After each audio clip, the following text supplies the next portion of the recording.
Hello, chat. It's me, your third or fourth.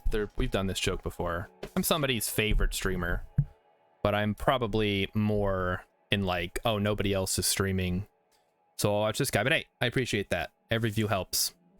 Now listen. Hello, Goyas. Hey, welcome to a very special stream where I'll be opening up this very special box that I received in the mail today. So I'm sure you guys have heard me talk about in the past. I don't really interact with my dad. He's kind of an asshole. But he sent me this packet. Any Flash games? Ooh, Flash games. Trying to think of my Newgrounds days. But those were all really edgy or not Twitch friendly games. Flash games. Have you done like the Falling Sand games? I bet that would get a lot of nostalgic points. Anyway, my dad sent me this package. I'm gonna open it up. A box cutter. This is taped in like a really weird way. I hope there's nothing like important inside that I could scratch up. Just gonna be extra careful here. A lot of tape, jeez. Cat really wants to see this too. Hey, buddy. You want the box when it's done? We'll get that for you. Try not to show the address on it.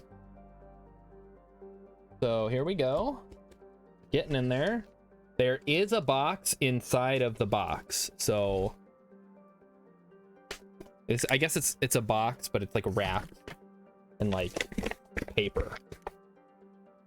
I don't know what the term for that. It's a parcel or something. There we go. I don't need scissors. I'm fine. I got the box. All right, here we go. Let's all right, never mind. I don't have the box. There's more to it than that. Here we go. Come on. All right, this is the box. I have removed the skin of the box. This is the interior, and I'm gonna give this paper to my cat, who is eagerly waiting for it. Here you go. All right, so gifts to me and my wife. Let me crack this bad boy open. I'm gonna cover up our names so nobody can figure out who we are. Oh, okay. All right, so we have some Christmas balls. I'm sure you guys have seen these. These are the lint balls, just some chocolate candies. I guess one for each of us. One for me, one for her. And then we have this box. I was on my dad, when he explained what he was sending, he made it sound like it was going to be some kind of puzzle box, but this just looks like a regular Christmas present. So do I want to open this now, or do I want to save it for Christmas? I don't really do a big Christmas. I'm just going to open it now. It's too late. We're already in too deep. Try to save this beautiful paper here as best I can. Tape everywhere. It's just ridiculous. See, I don't really do like, oh, it is a puzzle box. The puzzle box is inside the Christmas box. Well, this was totally worth it now. Yeah, there's just, okay. My cat's gonna have a field day with this stuff. All right, I'm done. We're opening this. Oh, yeah, I guess he's already really enjoying the white box. Hey, this is cool. Difficulty level 3 stars. All right, I think I'm a 3-star kind of guy. We can handle that. The damn arm is acting up again. All right, I thought I had fixed it, but apparently that is not the case. What do we do, chat? This thing, it's like it's falling over. The whole assembly has just like collapsed. That can't be good. Note to self: get a better desk. Do they make desks with built-in like like holders where I can attach one of these things, like an attachment point. Like a spaceship would have hard points for weapons. This would have like a hard point to attach a mic arm. Okay, so let's get this candy out of here. I'm not going to eat that on stream. Okay, so here we go. This is the True Genius Sea Chest. You guys can see the ring light there in the reflection. Difficulty level 3 stars. I'm guessing my dad figured, hey, he's smart. Early civilizations shaped our world by solving puzzles. Okay, that's debatable. Faced with the problem, they were able to visualize and execute a creative solution with few resources. These brilliant innovations are the foundations of our modern society and the mark of a quote-unquote true genius. The Vikings were known for their long voyagers and on-the-move lifestyle, so it is no surprise that they took great care in the protection and storage of their belongings. The Mastermere and Osberg chests were the most well-known style of chest that were used during these voyages. These sea chests carried many of their precious belongings, such as smithing and woodworking tools. Vikings were masters of the sea and land, protecting their belongings as they ventured into the unknown. Only a true genius could unlock these chests to uncover the valuables inside. Can you? Probably. Goal: manipulate the hidden panels and components of the box until it opens, revealing the secrets within. Okay, well, here we go. Let's crack it open. Let's find what secrets this ancient chest holds. Ages 14 and up. Okay, well, I can't get it out of the box, so we've already failed. There we go. Oh, this is kind of cool looking. Let's take the box out. Slide that back in. You know what the best part about this is, chat? If I solve it, I can just gift it to somebody else, and they won't even know the difference. So, I mean, maybe that's what happened to me. My dad's like, I got this for, you know, whoever, and then, okay, well, he solved it, so just give it to Starshard. You'll like it.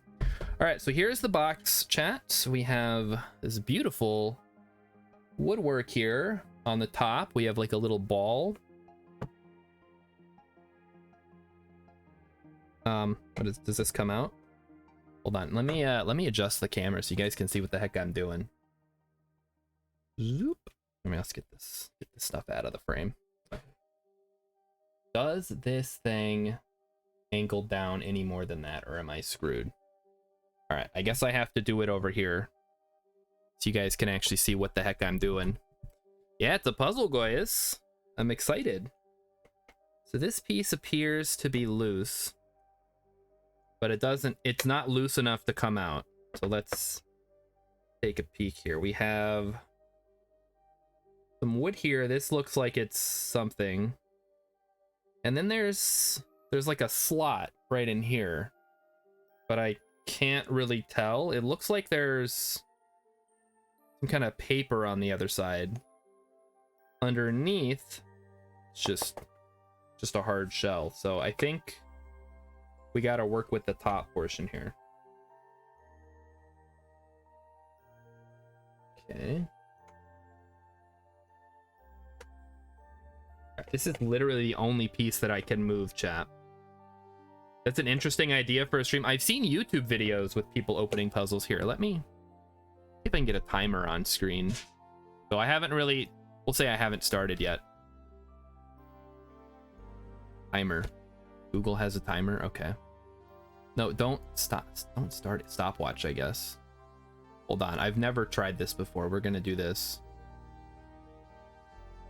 I'm going to add a thing.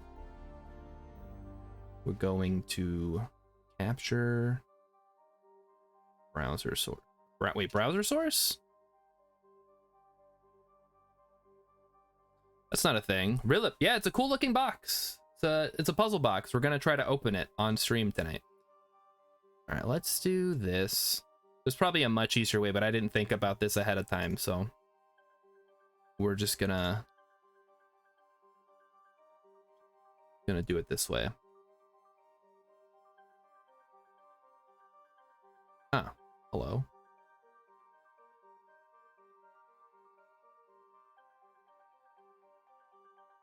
Can I not? It's not gonna let me crop it. Oh.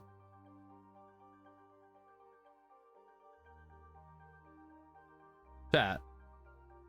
Okay, there, I figured it out. You gotta hold down Alt. We got it now. All right, we're gonna put this up in the top right. So here we go. We're gonna start it.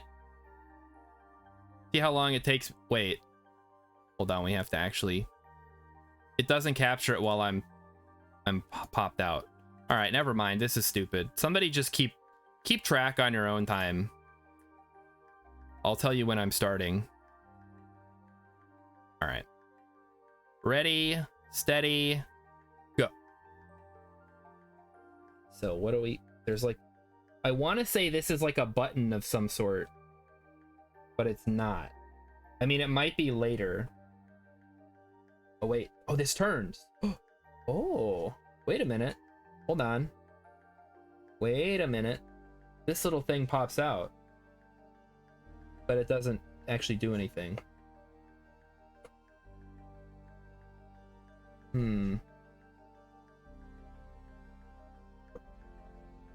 Okay, now, oh, the whole thing slides now. Wait a minute. Wait. Oh, something's happening. Something is. Okay, nothing is happening. I wish I could see what this is stuck on.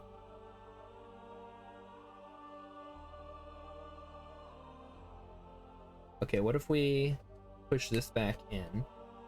Go back in. I'm gonna show you guys what I'm doing here. You guys can see like the top of my bald head, which I'm sure is not exactly enjoyable. So this flap here, it's very loose, but it's still caught on something. So when I turn this little spinny thing here in the middle, this little piece comes out, but I don't know how that interacts with the rest of the device. So we twist and turn. Okay, now I can't get it back to how it was. That's a little worrying. Hold on. Hope I don't want to break it, you know? It's always one of the things. Like, you don't want to break the dang thing, but okay. So that, what happens if I just twist it all the way? It seems like, wait, hold on. Okay, when I twist it, sometimes it gets tight and then it gets loose again. I don't know if that's important.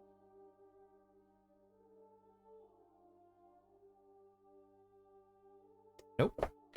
Chat, you got any ideas? I'm kind of, I'm already stumped on this level. Oh, it's 3 out of 4 stars. It's not 3 out of 5. So it's actually one of the harder ones. What if we do this? Okay, so this seems to have some kind of hinge on this side. What? Oh, wait, hold on. But now this side's open. What if I push both sides? No, it doesn't do anything. Although now I'm curious. I don't know if I did anything different. Sometimes these puzzles require... Oh, gravity. Good idea. Doesn't seem to change anything. Wait, now I'm on this side. I got all turned around. So both of these little bits in the middle, they can go in and out. So when they're in, oh, we did it, chat. Okay. So for whatever reason, I don't know what this is on. It must have freed it up enough. So now we can slide it around. Oh, we turn. Okay, now the whole thing comes across. Oh yeah, chat, I'm feeling it. Are you feeling it now, Mr. Krabs? Okay, then the whole assembly twists, but it doesn't come out.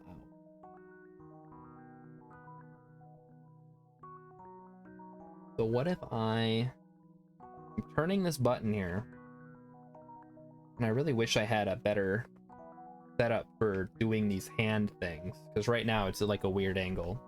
Also, there's a big white hold on, chat, you guys, it's like blocking half the screen, and it's not my head. My head is like a pleasant shade of pink, just like my pink kitty headphones. I don't want to hear about it. Wait, something's happening. There's something in there. There's like a piece of wood. I can't get it out. Okay, what if we can no longer close, we can no longer turn the wheel, I don't think, because the little pegs don't go back in. So I was thinking, like Rilip said, gravity might do something, because I can see there's, I don't know if you guys can see, there's like a piece in there. It looks like this piece, but you would think that it would just come out, but it's not. Okay, that puts us back. Wait. Okay, there's something, I think that's the gift is like inside. Like my dad said he put something in there. So, oh boy. I wish this came out more. What about this? This piece doesn't change at all. Boy, they weren't kidding about this being a 3-star thing. This is ridiculous. Yeah, okay, so the wheel no longer turns. We're on our own now. Maybe this goes inside more? No. No, it does not. Yeah, there's like, okay, there's little grooves on there. That's how that works. So this piece slides around a little bit. I was wondering if we could turn it the other way around, but it's, oh wait. No, that doesn't work. So the best we can do is slide the whole assembly over in this direction. So like that. Occasionally have to spin puzzles like these so centrifugal force moves a... I'm not gonna... What, am I gonna like swing it around? I mean centrifugal force. Looking in there though. I really like bang on it. Emmykin's just laughing at me. She thinks this is hilarious because I can't solve a puzzle for babies. Rilla, can you please describe it like you're talking to a 3-year-old, Emmykin says. I don't know if you guys can hear her. You're not supposed to be able to hear her, but sometimes you will. Hey! Han Amarid is raiding with a party of 8. Hammers usually fix problems. You know what? You're not wrong. But this is such a nice box, I don't want to smash it up, you know? Conrad, welcome. Who is this friendly fella? This is somebody who is a Kerbal Space Program streamer. Well, hey, you've come at the very beginning of our stream where I'm trying to open this puzzle box, which you may or may not be able to get a good look at here. It's a Christmas present. So yeah, if you guys want probably someone who's better at KSP than me, go check out Khan Amarid. And we're gonna try to solve this puzzle box before I continue with KSP. And if I can't, then KSP is canceled until further notice. Okay, so this locks it into place if I put it back to how it was. And now I'm really starting to think the hammer would be a good idea. So if we pull the pegs out, then it slides. Yes, yes. And we have a follow from Khan Amarid. Thank you, thank you. That stupid, it's in there. I want to just yank it out with like some pliers. Although that might just be part of the box. And I feel like an idiot right now. You like a good riddle? How far am I in KSP? So right now, here, I guess we can head over there for a second. Okay, everybody pause your stopwatches. We're gonna go check out how far we are. I have beaten the game. I've basically done everything there is to do as far as I'm concerned. I'm not a beginner. Rilip linked a YouTube channel that has lots of puzzles. I have watched a lot of YouTube videos of puzzles, and a lot of the time I'll be like, oh, it's so obvious, and now that I'm doing it, I'm like, oh wait, it's not obvious. So currently, for those of you who are just getting into the channel, we're attempting to unlock all of the tech tree as quickly as possible in Kerbal time. So we're currently on day 50, and we've unlocked, I don't want to say half because stuff gets really expensive, but we've gotten a good chunk and most of the important stuff that we need. Second attempt after getting burned out. Just managed some probes to Moho. Yeah, Moho. I don't think I've ever bothered to send a probe to Moho. I think the most I've done is Duna, and then we did a disastrous Jewel mission earlier this year during a Iron Man career.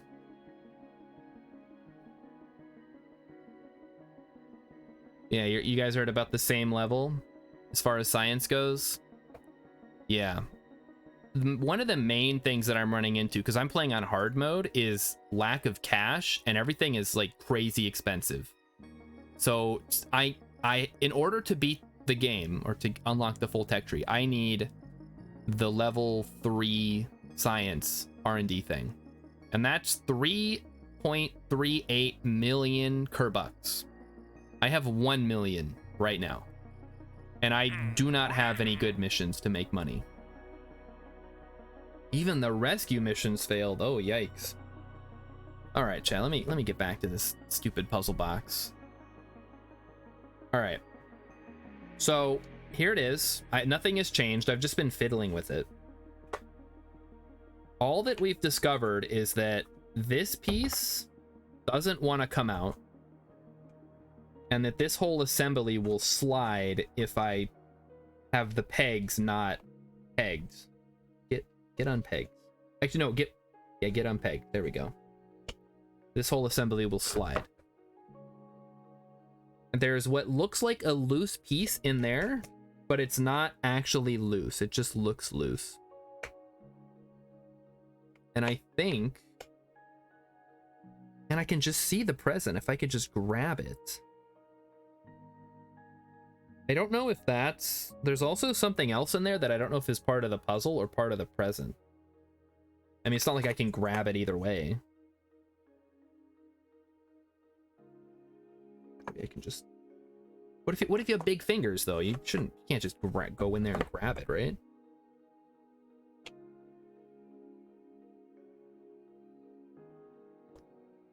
Okay. Chad, I'm like stumped. Come on.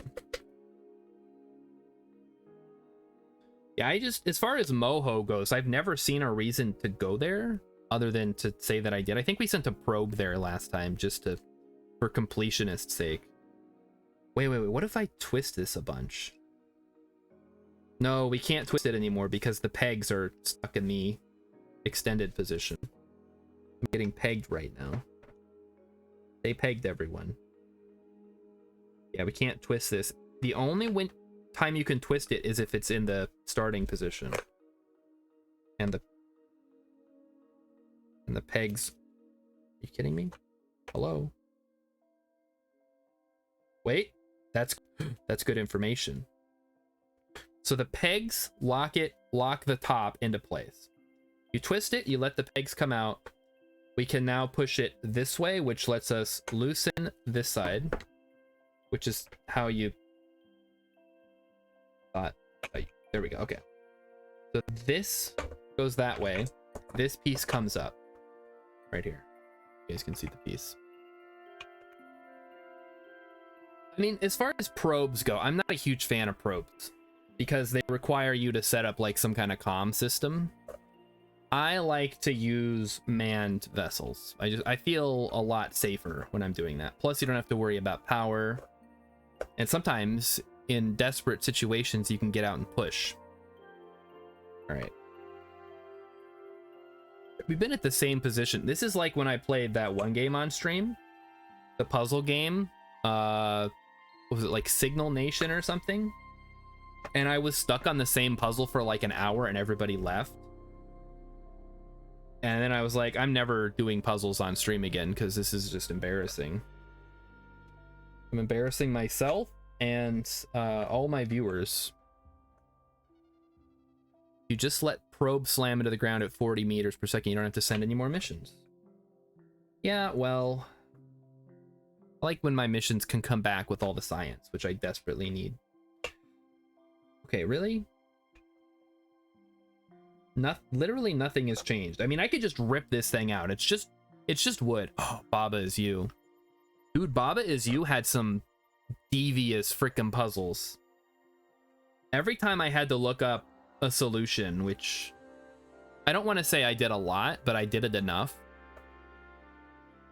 I would either be like, oh, duh, which I guess is like the intended reaction, or I'd be like, who's gonna figure that out? And I feel like it was more of who's gonna figure that out, because some of those solutions were like, well, move this letter, move this word to here, and move this word to here, and I'm like, I didn't even know you could do that. What the heck? It's like Baba is, rock is, you is, whatever, and then I'd be like, I thought that would break the game, but I guess not. Oh, wait, chat. The whole side comes off. Oh, for Pete's sake. Well, now I feel like an idiot. And that's the whole box, I guess. So there we go. There's a little tag with my name on it. We're not going to show that on stream because my name remains a mystery. So that was easy enough. Let's see. Okay, I don't know if I can even get this. This is the real puzzle, getting the dang present out of here. They really crammed it in here. Holy moly. Okay, let's see what's in here. It's bent to hell. I hope it's not something that isn't supposed to be bent. How is Charizard a mystery? What is a Pokemon mystery dungeon? Emmykins took the box cutter, so I guess I just don't get to open this. Hold on. This is the real puzzle, chat. 14 minutes. Well, did you pause the timer when I said to pause the timer? Because unfortunately I have these tweezers for electronic repairs next to my desk, so just use those. And survey says it's a check. How much is it for? Holy shit, chat. That's a lot of money. Holy moly. Okay. Merry Christmas, everyone. Wow. The joke is that my name is Charizard. Oh. Ooh. I mean, kind of. All right, so there's the check. That's my check. Here comes Emmykins' check. Watch it be like $100. All right, she just looked at it and like just smiled. Get those. And I'm gonna assume it's the same. There you go. All right, it's the same amount. So I'll give those to Emmykins to probably like pay off all her credit card debt that she secretly has and doesn't tell me about. And then we'll put the box back together. So yeah, apparently just the whole side of the box comes off. Like, I'm gonna figure that out. Excuse me.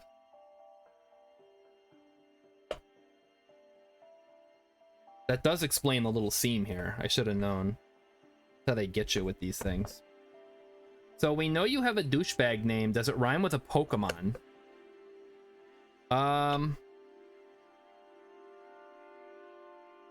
No, I don't think so. I don't know every Pokemon because there's been a lot of Pokemon. So I'm gonna assume it might, but none that I know off the top of my head. How about that? On this stupid camera. Now go back. All right, now it's time to. It got twisted, chat. All right, I think we're good. Let's get back to the game. It's Kerbal in time. And then I curbed all over those guys. So, where did we leave off? So this music seems extremely loud. Or maybe it's just my headphones. Oh no, yeah. Rilip says, last Christmas, my father-in-law sent us gift cards, and my gift card was twice what my wife's was. She got really mad at me for that. That sounds like an Am I the Asshole post. Is that going to show up on Am I the Asshole for the December recap? Oh, I guess it would be the November Wait, no, we did the November recap. It's December. Holy cow, guys. All right, let's see what missions we have. Explore the Mun. That's the docking one. Plant flag. Science data. Rescue Dewberry. You know, the real question is, last Christmas I gave you my heart and the very next day you gave it away. So what are you going to do about that, Rilip? That's what I want to know. Oh, do we have the crew to send a Mun mission, I wonder? Rilip says I wouldn't post it for me being the asshole. He's the one that sent the gift cards. He can post it if he wants. I guess, yeah, you can't post something where someone else was an asshole, usually. Unless you have been made to feel as if you are the asshole, which is how a lot of those go. Oh, shit. The engine is on. That's fine. We wanted that. And we want to go polar, I think, right? That does sound like something we wanted to do. Rainbow Yeti's gonna... Hey, Rainbow Yeti's here, guys. Say hello to Rainbow Yeti, who is now lurking and gone. You know what I did this weekend, chat?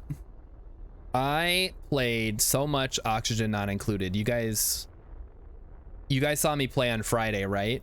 And I played for... I streamed it for 5 hours. And then I went to bed because it was like 11 o'clock when I stopped streaming.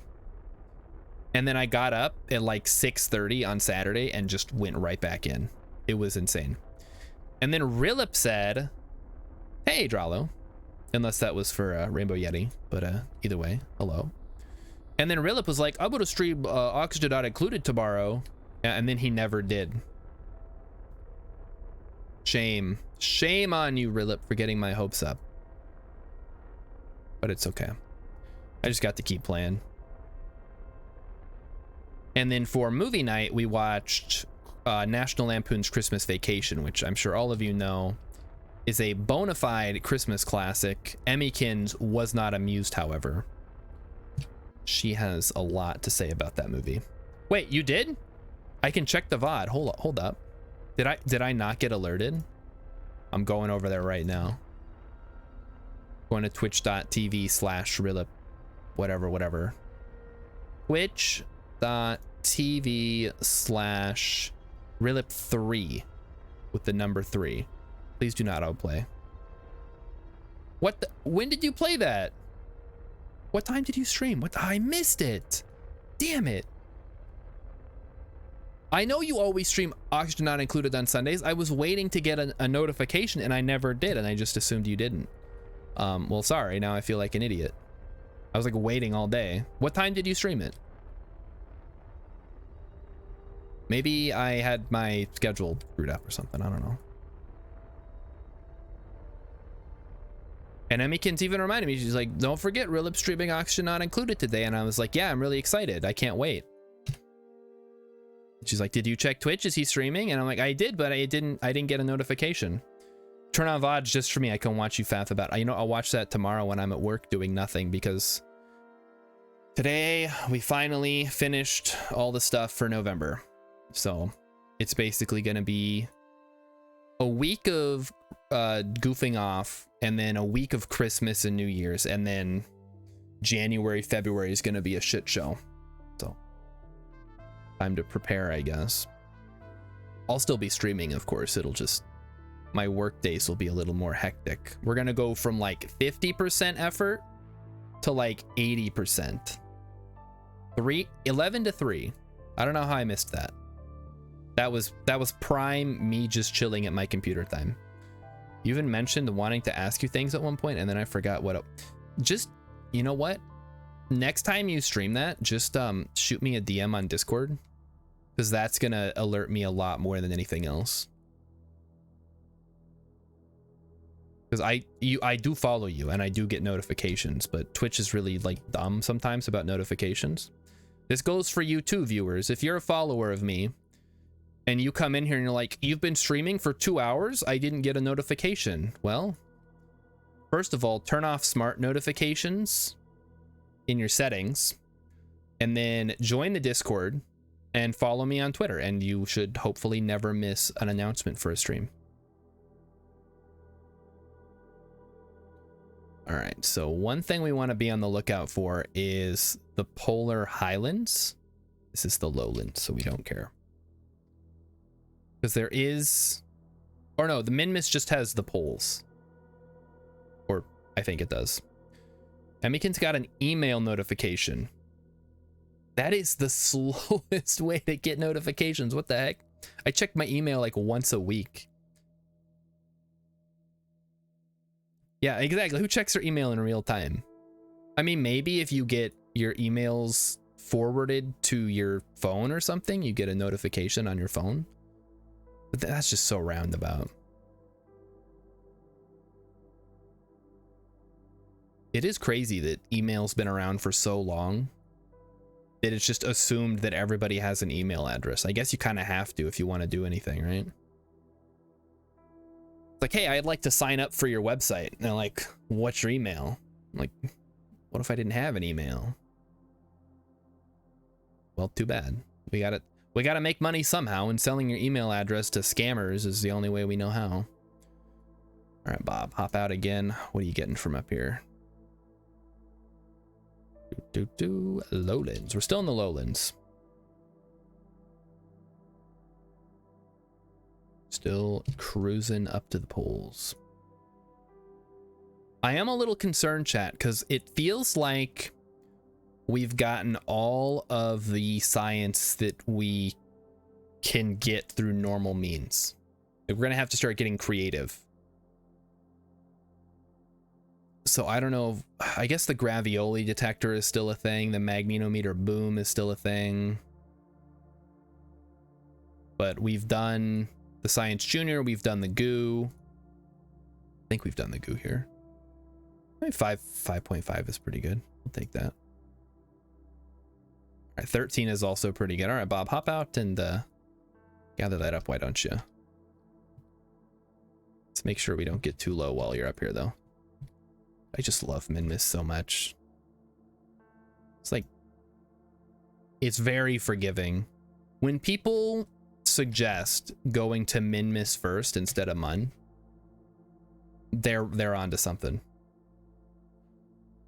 Rilip says, we have a notification system at work that they asked us to modify to call people instead of sending emails because nobody checks their emails. They were less excited about doing it when they found out you can't make phone calls for free and it was going to cost thousands of dollars a year. Nice. Yeah, it turns out phone calls are actually, I mean, not expensive, but a lot more expensive than sending an email, that's for sure. Which is essentially free. Unless you send a lot of emails. And even then, I don't know. Just send a text message. Oh, that costs money too. I don't know. Communication is expensive. They should just ask people to actually read their emails. Good call. Do that. Again, though, I check my email like once a week. Sometimes more if I'm expecting something. We're still not at the polls yet. I remember one time I did a probe mission to Minmus for whatever reason, and I landed on the poles. And I did not get enough sunlight to actually keep the probe operational. Like, ever. Because there was like a crater or something up here. I landed in the crater, and then the probe died eventually. It's like, I thought landing at the poles I'd get sunlight all year round, but I guess that's not how that works.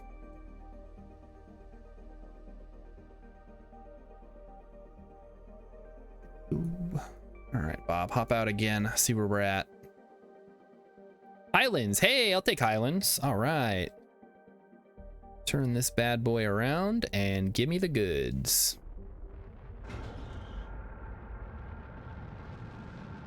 Okay, question for chat. Does Minmus have poles or is it just Highlands? And if you, wrong answers only. Fun fact, in the US, you get charged for receiving an SMS. In Europe, they have to pay sending one. It does have both. All right, thank you. Wait, I said wrong answers only. Oh, well, I guess we'll find out. We got plenty of Delta V to work with. Remember when Rilip said that, oh, you don't have enough Delta V to get home, you better start worrying. But then I did have enough Delta V to get home, and I worried for no reason. So that's another perk of living in Europe. I'm starting to wonder, like, what the downsides of living in Europe are. I guess you, like, some stuff gets blocked. You can't watch Netflix, or Netflix is different and stuff like that. Which is why I use fake name VPN. The VPN that definitely won't sell your information to scammers. And they paid me to sponsor them, so go check them out. Use my promo code. What would my promo code be? Would it be something funny, or would it be something like normal? Or text 5555 to... No, wait. Text Starshard to 55555, and you'll get 20% off your first month of fake name VPN. Philip says on Saturday I got stuck on the way back from the moon at 69.7K. After 10 aero breaks, I was at 67. Yeah, that high up in the atmosphere, not a lot of aero braking going on. Also, I better not crash here. I gotta stop reading chat when I'm doing fancy maneuvers. You ended up getting out and pushing. I used to do a lot more of that back before they added Delta V readings to the base game, because I still was adamant about not using mods as I am today. And so I would just kind of eyeball, be like, does this rocket look like it can get to the mun? And then I would test it, and then if it could, I'd be like, yep, this is how much you need to get to the mun. This is how much you need to get back. Here's hoping for the best. Mush. All right. Good impact tolerance on those landing legs. Quick, everybody tell them about your favorite fanfic. Hey, like I said, if you guys find some more Kerbal fanfictions, I'm not gonna make Emmykins do that again, because she's now scarred for life. However, if you come across some in your adventures on the internet, feel free, send a link to me, and we'll read it on stream. We'll get out our good friend Commander Jeb, or Captain Jeb, or whatever his name is now, and we'll read it out loud. No big deal. Whoop. Wait, hold on. Fake data. All right, now Dewberry, if you could just hit it. Please stop freaking out there. Collect data, restore. Collect data, restore. And here we go. I still think my search and replace B-movie script would be quality reading. Listen, here's what you need to do.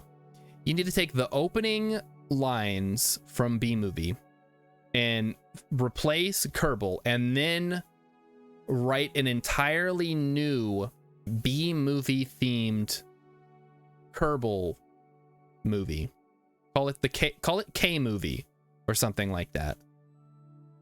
And it's about how Kerbals are being exploited by Elon Musk, and then they go to court, and then they sue, and then they something. I don't know. We already got to I guess we don't need anything else from here, so let's just stop being. Oh my gosh, something just happened. Somebody. Oh geez, McTroll Tipster. Ooh, that is a fun name.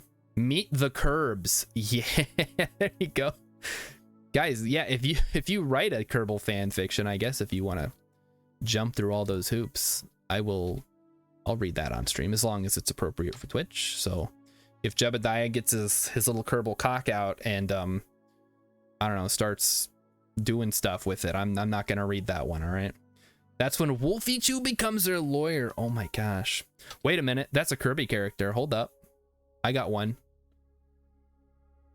right back at you. At least, I think, is that Waddle Dee? I think that's Waddle Dee, chat. I haven't played Kirby in a while. But we're gonna keep going north. We're gonna keep checking out some beautiful, beautiful poles. Fun fact, my name actually derives from Kirby and the Crystal Shards from the Nintendo 64. When I was coming up with my username back in the early 2000s, I was Kirby Kid for a long time when I was a kid. And then I was like, I turned 13 and I'm like, well, I'm not a kid anymore, so I need a new username. And I'm like, I really like Kirby and the Crystal Shard, so maybe Crystal Shard? But Crystal sounded too girly, so I went with Star Shard. Which, is also kind of girly, but I didn't realize it at the time. And who cares? It's 2022. No big deal. The Zero-G flight looks way easier than Earth flight. It is. That's the beauty of it. And it's not quite Zero-G. We are getting some kind of gravity forces. It's just a lot less. I don't know what the coefficient of gravity is on Minmus, but it's pretty low. McTroll Tipster wants to get back into this game. You know, no time like the present. KSP 2 hype is off the charts. It's around, the early access is around the corner next year in February. They're going to be dropping what is hopefully not a pile of steaming garbage. And if it is, well, you know, there's always KSP 1. All right, I need Bob to hop out again and make sure we're over the poles. Nope, still Highlands. Okay, okay, correct answers only this time, chat. Does Minmus have poles? And am I even going the right way, actually? Hold up. I think I'm going south. I'm going the wrong way, chat. I want to be going, no, I was going north. Oh, we're good.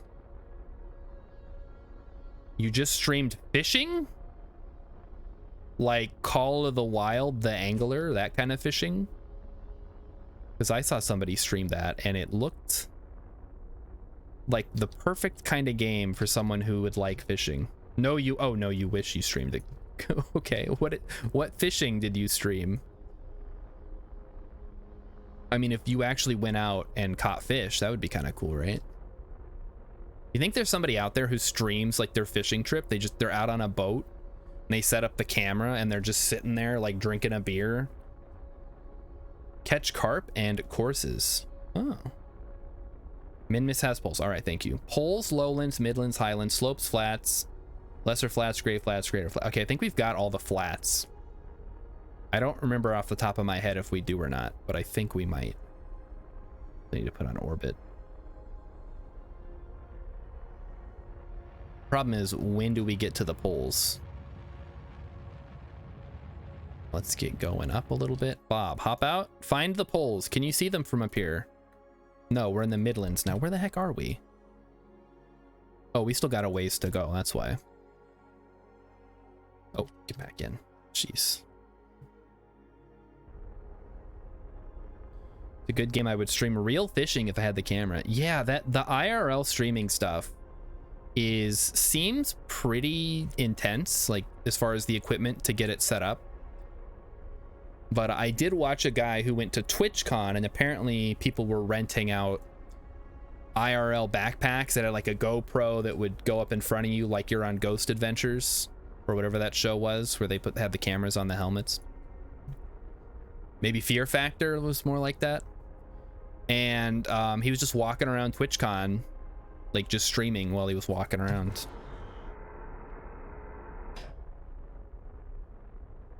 How much farther do we have to go? You know what song I got stuck in my head over the weekend, chat?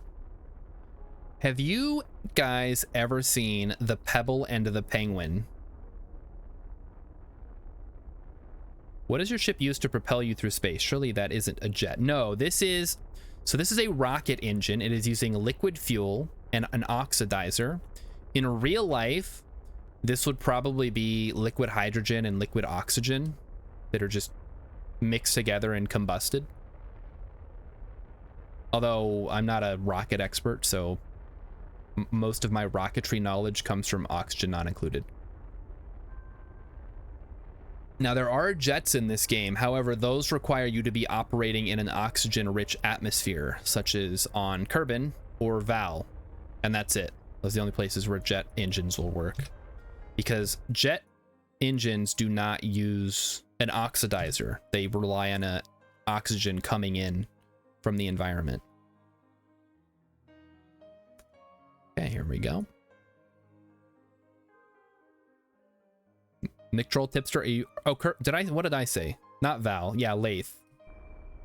Val has no atmosphere. One of the moon's a jewel. Doesn't matter. How engines are used in a O2 environment. So you... Oh, zero O2 environment. Yeah. So you have to bring the oxidizer with you, which is what makes these so heavy, because you got to drag them around. Although there is a nuclear engine that is a little bit of an exception, which just uses liquid fuel. Not sure how that's supposed to work. I guess it just like does nuclear fission and rocket happen. Royne says, all my knowledge about rockets came from Scott Manley. Hello there. I'm Scott I can't do a Scottish accent, chat. I used to have a redeem that was like do an accent. And I got rid of it because nobody ever used it. I hope it's not still on here because then someone's going to use it. But yeah, nobody used it, so I got rid of it. We had a bit of a shakeup on the channel point redemptions a while ago. Of course, for those of you who aren't aware, there is a redemption to make me eat one of these Bean Boozled jelly beans, which some people tend to like watching me eat. So, if that's something you're interested in, feel free to stick around. I'm sure some person has enough points to make me do it. That could be considered a fetish. I hope not, because then Twitch will come after me. The idea with a nerve, okay, so this is the nuclear engine Rilip is talking about, is kind of like Ion. You just shoot the fuel out the back after heating it to make it more efficient. Okay. How many points? I believe it's 10,000, which is probably too low considering how many beans I have to eat on a regular basis. But yeah, I don't know if I don't know if eating a jelly bean would be considered a fetish for like a normal person. So hopefully that's the standard they're judging me on. It's not like I'm showing my feet, which I am 100% sure is a fetish. So yeah. So I don't know. Rilip, do you know off the top of your head how many points or how long you have to watch to get the 10,000 points? I don't think it's super long, because people just kind of roll through it. I haven't had to eat nearly as many since I started donating to the community. Oh, right. Also, for those of you, I mean, most people who are just coming into the stream aren't going to care, but my producer, Emmykins, has occasionally been on the stream with me. And we now have a community goal to get her on the stream again to do, I don't know, like Sporkle quizzes or something. So if you want to contribute to that, that's another good use of your points. She likes coming on streams. I don't know, she doesn't do it all the time. Oh yeah, that's true. If you're a sub, you get 1.2 times points, I think. And then if you follow, you get like 300 or 200 to 300 points just to start. And then every time you come into a stream, you get like 200 to 300. On the flip side, if we don't get the community goal, you're going to get a lot of shards back. I hope that doesn't happen. So here we go. We're coming in for a landing. How are we on Delta V? We're on 1600. We're good. You get 300. All right. Yeah, you guys probably know more about the points than I do.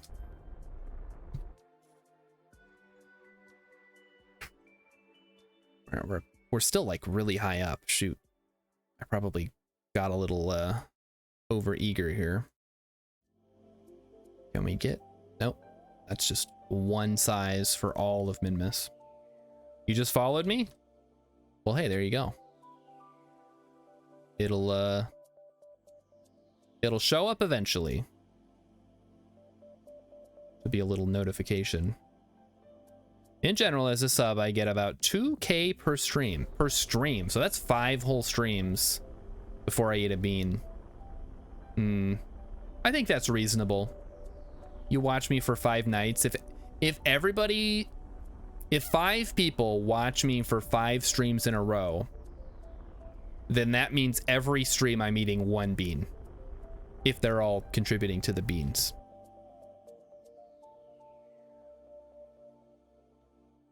So yeah, if you guys want to stick around and see me eat one of them, some of them are really bad, some of them aren't that bad, and some of them are actually quite good. I'm quite partial to the liver and onions bean, but other people prefer the cappuccino. Also, the rotten egg, which I'm still baffled onto how that's supposed to be either a rotten egg or buttered popcorn, because it just tastes like jelly bean. It's not very good, whatever it is. So I don't know if I've gotten a bunch of rotten eggs or a bunch of buttered popcorns. You're making it your goal to make me eat 3. Well, whew, boy. That's a admirable goal. Like, I'll say that much. I'm sure the other viewers will appreciate it. You're a big Oni player. You've never tried this one. Oh, well. This, they're different types of games, because this is more of a simulation-y game, whereas Oxygen Not Included, of course, is a base builder colony sim. There are mods that make KSP a little more colony simmy. You have to like deliver stuff, and there's life support and all that. I like the sort of the raw challenge of designing a vehicle that can accomplish a mission, which is what KSP rewards.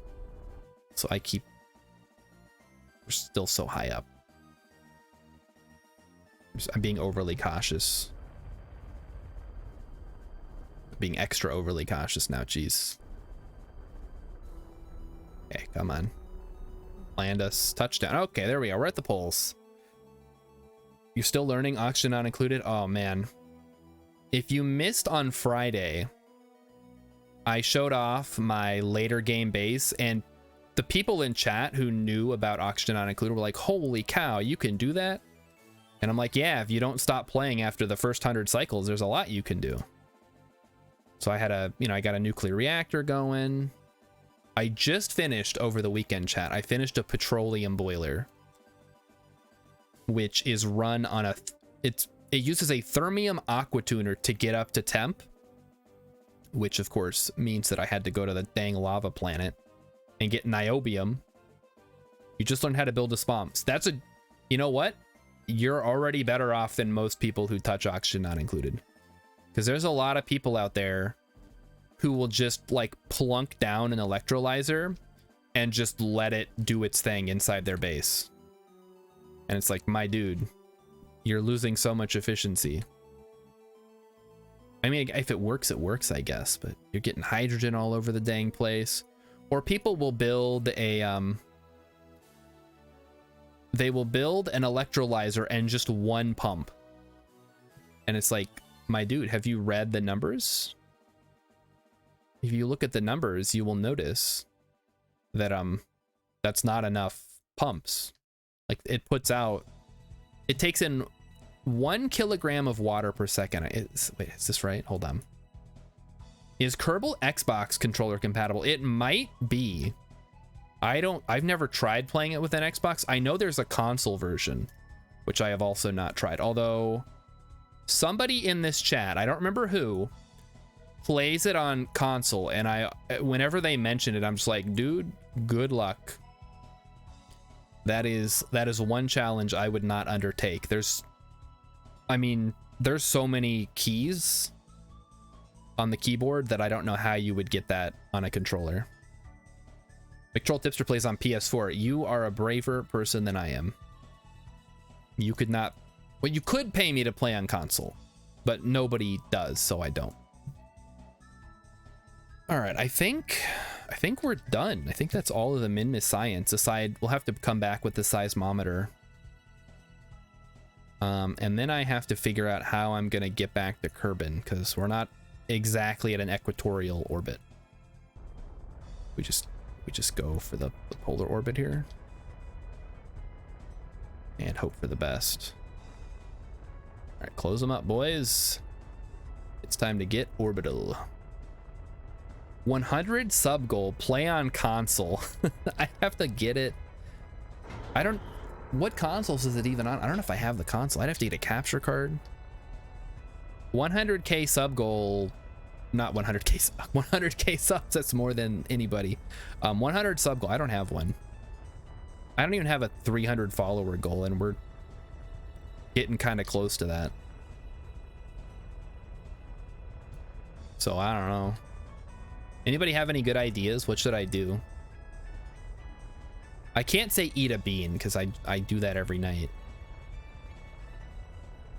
Oh, also, for those of you who are new to the channel, at about the halfway mark of the stream, so in this case is in about 30 minutes, we do a little challenge where, we're crossing the pole. It's getting weird. We do a little challenge where I watch videos submitted by chat, and if I laugh at them, I have to eat a bean. So that's another opportunity to get me to eat a bean, is if you submit a hilarious video and I laugh at it, I will eat a bean. It's on PS4, Xbox One, and Wii. It's on Wii U? There's no way. Dude, the Wii U can barely run any games. How's it running curls? It's gotta be like just the MUN, right? Like they couldn't add the other planets because it was too intense. Probably crashes a lot too. All right, we're almost in orbit here. Unfortunately, we can't. I don't think we can. Oh, we can. Okay, we can time warp. Just kidding.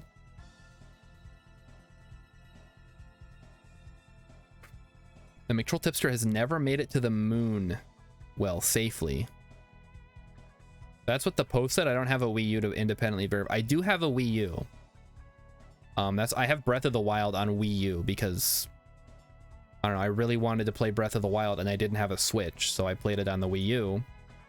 And now if I want to play it again, I don't even know where the Wii U is. We got the Switch hooked up. So how would I play Breath of the Wild now? Gotta take out the dang Wii U and hook it up and unplug the Switch, and then Emmykins is gonna get mad because now she can't play Animal Crossing. It's not worth it.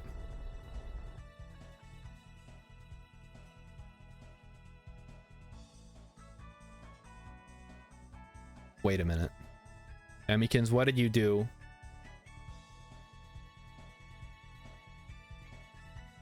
Emmykins is putting points into the yeah, she's not allowed to redeem the beans because she has like 300,000 points.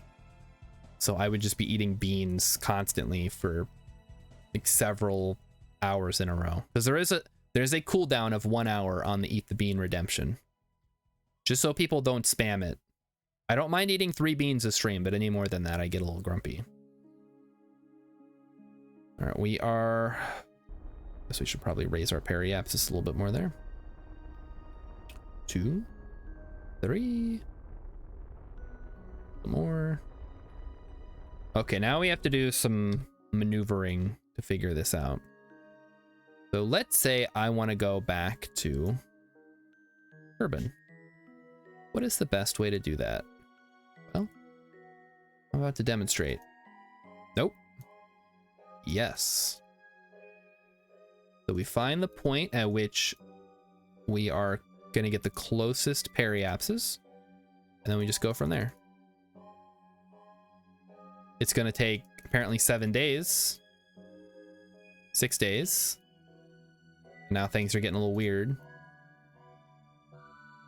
0.4. We're getting there. And then once we are on our way with this mission, we're going to send another MUN mission, because we really got to get that going at some point. Okay. Oh, there we go. There we go. All right. What does the click in the center of the maneuver node do? Never did that and never saw conduit. Okay, so that, if you mean, oh, you mean these little buttons here? So I'm hovering over the buttons for those of you who are not watching the stream for whatever reason. I just want to verify that we're looking at the same thing. I'm gonna get a drink of water while the middle button. So what those do is they move the maneuver along your orbit or your path.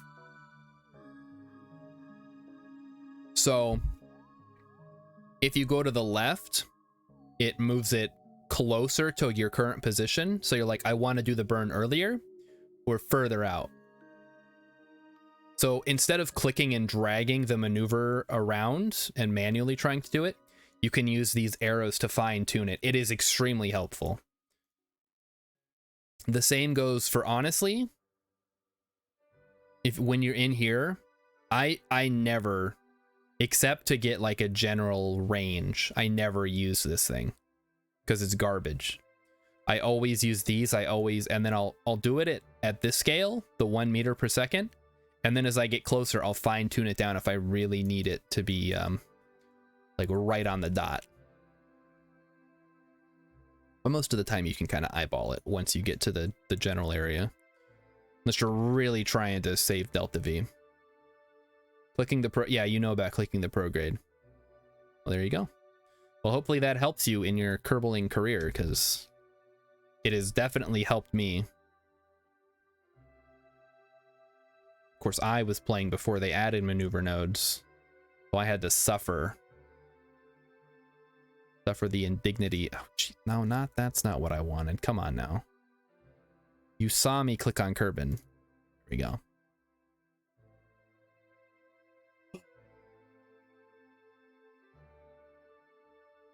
Dude, I worked so hard today.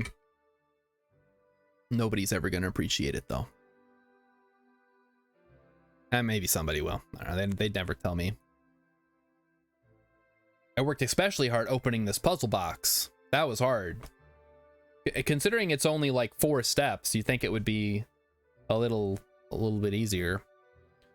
The great thing about the maneuver menu at the bottom is you can click on the tab to go to the numerical and set it to 0 for any of the directions. I do like that. Castro builds skyscrapers in New York City. New York City. I'm a union high-rise carpenter. Dude, that is rad.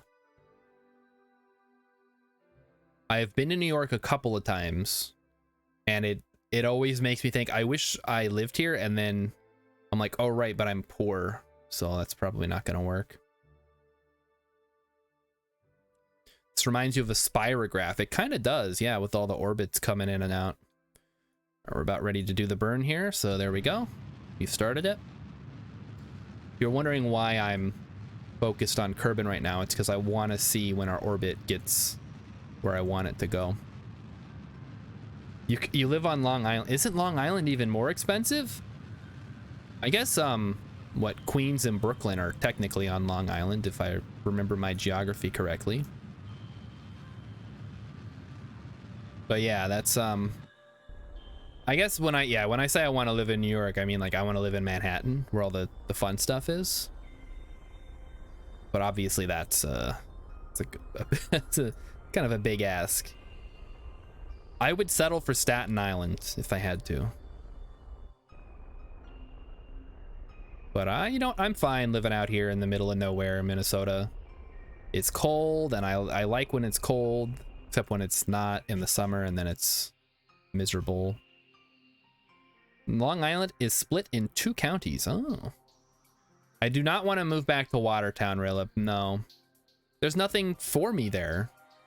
Like, I was only there because I was in the army. So there'd be no reason for me to go. All right, let's go ahead and set. Hello, game. Set an alarm. Then I'm going to head back to the Space Center and launch a MUN mission. So here we go.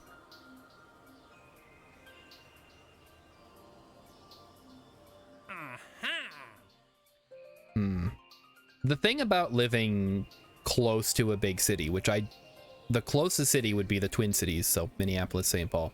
It's like a 2 to 2.5 hour drive, depending on where you want to go. And that kind of sucks. If I ever want to do anything besides go to Applebee's on a Friday night, like the song, then I have to. I don't even have a car. Oh God, this is This sucks. You got a scholarship for hockey to Duluth, but got hurt. Oh, bummer, man. I've never been to Duluth, but I mean, it's close enough that I think a lot of people speak highly of it. We're sending a MUN mission. I think we want to send a full Conquistador Mark II. And I'll tell you why, chap. Just kidding, we don't have a scientist. Damn it. Okay, then in that case, let's send a Inspector Mark III. Oh, this thing sucks though. I don't want to send this. Can this even land on the MUN? Look at it. Oh, super cheap though. What the heck? Dude, MUN and back on a budget. Dang. Yes, it's true, Rilip. Cat is from Watertown. So he did not like the road trip to get out here. He was not happy, but I think he likes living here now. He's cool with it. He's not super thrilled about the snow because it covers up the grass that he likes to go chew on. And he just kind of has to deal with that, I guess. Now let's throw a seismometer on. And a magnetometer boom? We don't need a magnetometer boom. What am I doing? You need a mod that lets you turn engineers into scientists. Hey, is that a mod? What, I need a mod to make engineers good for something in a not long-term gameplay. Because as it stands, engineers are great if you need to build in orbit or to repair stuff. Like the tiny handful of things that you can actually repair in this game. So I'm pretty sure we can run the magnetometer report here. I don't think we've gotten that before. Dude, look, this thing is enormous. What the heck? Jeb, hop out and grab that, buddy. All right. All right, get back in. Yeah, I put the seismometer on here, even though I can't actually do anything with it. I'm also realizing this has way more delta V than it needs. Holy crap. Chat, why did you let me put such a huge fuel tank on this? Dang. All right, Jeb is how far out? 11 days, huh? All right. Well, we'll just warp till we get our scientist back. He's still got a ways to go until he can get some solar science. And there we go. Jump to vessel. You just, that's kind of my philosophy on Delta V. You always want to have way more than you need, because you never know when something's going to get screwed up in this game. It's better to have it and not need it than need it and not have it. Obviously that only applies to the top stage. You don't want to have a whole bunch of Delta V on your lifting stage and then you're like going to the MUN on a mainsail or something crazy like that. Although that is impressive when you bring the whole rest of the rocket with you, but impressive and expensive. I am not made of Kerbucks. We only have 1 million lying around. Also, the music stopped? YouTube. My dude. I assure you I'm still watching. Thank you. We gotta find a way to turn that off, chat. Really thinks I'm gonna run out of Delta V. It's possible if I really screw it up. I'm not gonna say that it's not possible, but it's very unlikely. Also, we're using so much time in the run to do these min-miss missions. Hold on, I know what we can do. We can grab some Kerbal science while we're up here. Just do a crew report. And let's go back to the Space Center, see if any new missions spawned. Oh, Croft 2003 said you'd never know any more Delta V. Welcome. I just assumed you were a regular chatter, but you are in fact a first time chat. That is the... I know people like to hate on Twitch for introducing garbage stuff to the platform, but the first time chatter alert is super useful. It also makes me feel good when I see first time chats, because that means people are somehow finding the stream, and I appreciate it. Rilip says, I'm new. You're not new, Rilip. Get out of here. Save for the damn beans. Stop wasting your points on useless redeems that do nothing except make me say welcome. And Emmykins will say she'll still do her spiel too.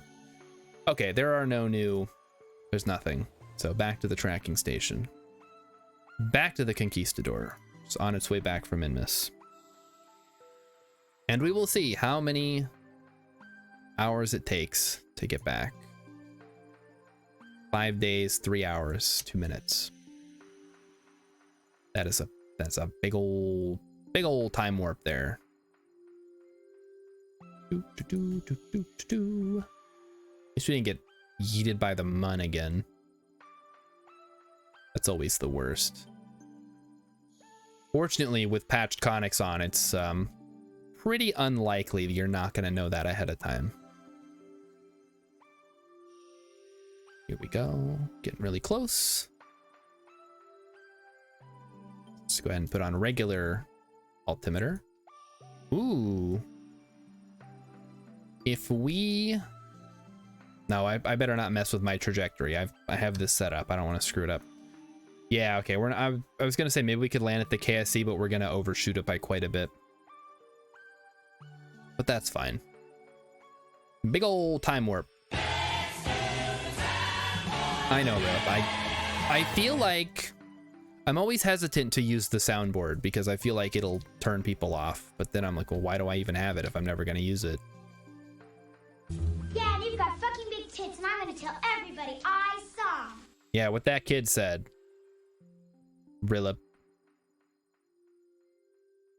Emmykins really wants me to watch that movie on, like, do like a movie Discord night or Discord movie night. Is anybody interested in that? Hey, Lil Joe. Welcome back for some exciting KSP action. Is anybody at all, aside from Emmykins, interested in watching the 1989 Christmas horror movie Elves with me on Discord? You can watch it on YouTube right now. There's a fine line in between having fun with soundboards and turning into a morning radio show. But I always wanted to be a morning radio show host when I was a kid. Actually, I wanted... Okay, here, let me go through the list of things I wanted to be. First, I wanted to drive trains. Then I wanted to... See, when I first really thought about getting a job. At some point, I wanted to be like a ambassador for the United Nations for some reason. I don't know why that came about. Then I wanted to make films, like do like cinematography. Did I tell you guys about the film that I made in 6th grade with my friends called The Blair Cigar Project, which was for I think it was for DARE class or something. We had to make an anti-drug project, and I was like, let's make a movie. And it was basically like a proto YouTube video where me and my friends went to the backyard, and then one of the guys dressed up in a Scream mask, and it was like, oh my god, it's the Blair cigar, he's gonna kill us with smoking. And then the only way to edit, because keep in mind this was like 1999 that I did this, or like 2000. I didn't have video editing software, so the best I could do was rewind the film to where I thought I needed to do a reshoot, and then hope that I didn't overwrite the wrong part. It was savage is what it was. But hey, my family had a camcorder, so that gave us a leg up, I think. Nowadays, if you want to make a movie, you just grab your phone and you go out and shoot a video, and then you can edit it on your computer. I did not have that when I was in 6th grade, chat. How's the speed play going? Well, we're on day 56. And I'm starting to run out of places to get science from, and it's actually becoming a little bit of a problem because we have a lot more science we need to get. I am actually legitimately concerned I'm gonna have to go interplanetary or set up science labs. Because if you guys remember, earlier this year when I was streaming, I didn't finish the tech tree until we had gone to Duna and we had gone to Jewel and we had set up research labs that had been running for like 2 years at that point. And this is the same exact settings. Also, hey, is that the KSC down there? I think it is. Wave to mission control, everyone. Wait, is that it? No. Just kidding. That's not the KSC. KSC's over there. Wave to the KSC, everyone. There. It's like looking at the whole entirely wrong part of the map. Oh yeah, they're over there. But hey, it looks like we're gonna land pretty close, so we'll recover some more money. Anyway, okay, so I wanted to be a cinematographer, camera guy, whatever. Then I wanted to be a business analyst because when I was doing career planning in high school, I just looked up what the highest paying job that had the highest outlook was. Because we had this occupational outlook handbook thing, which I guess is a thing you can look into. And it said, hey, business analysts are on the up. I'm like, well, I can tell people what's wrong with their business. That's easy. Unfortunately, I did not end up going that route. Then when I was in the army, I decided I was going to be a financial planner. And now I'm an accountant, which is entirely a different thing. So that is my list of things that I wanted to be when I grew up until the point where I grew up, which is like 3 or 4 years ago.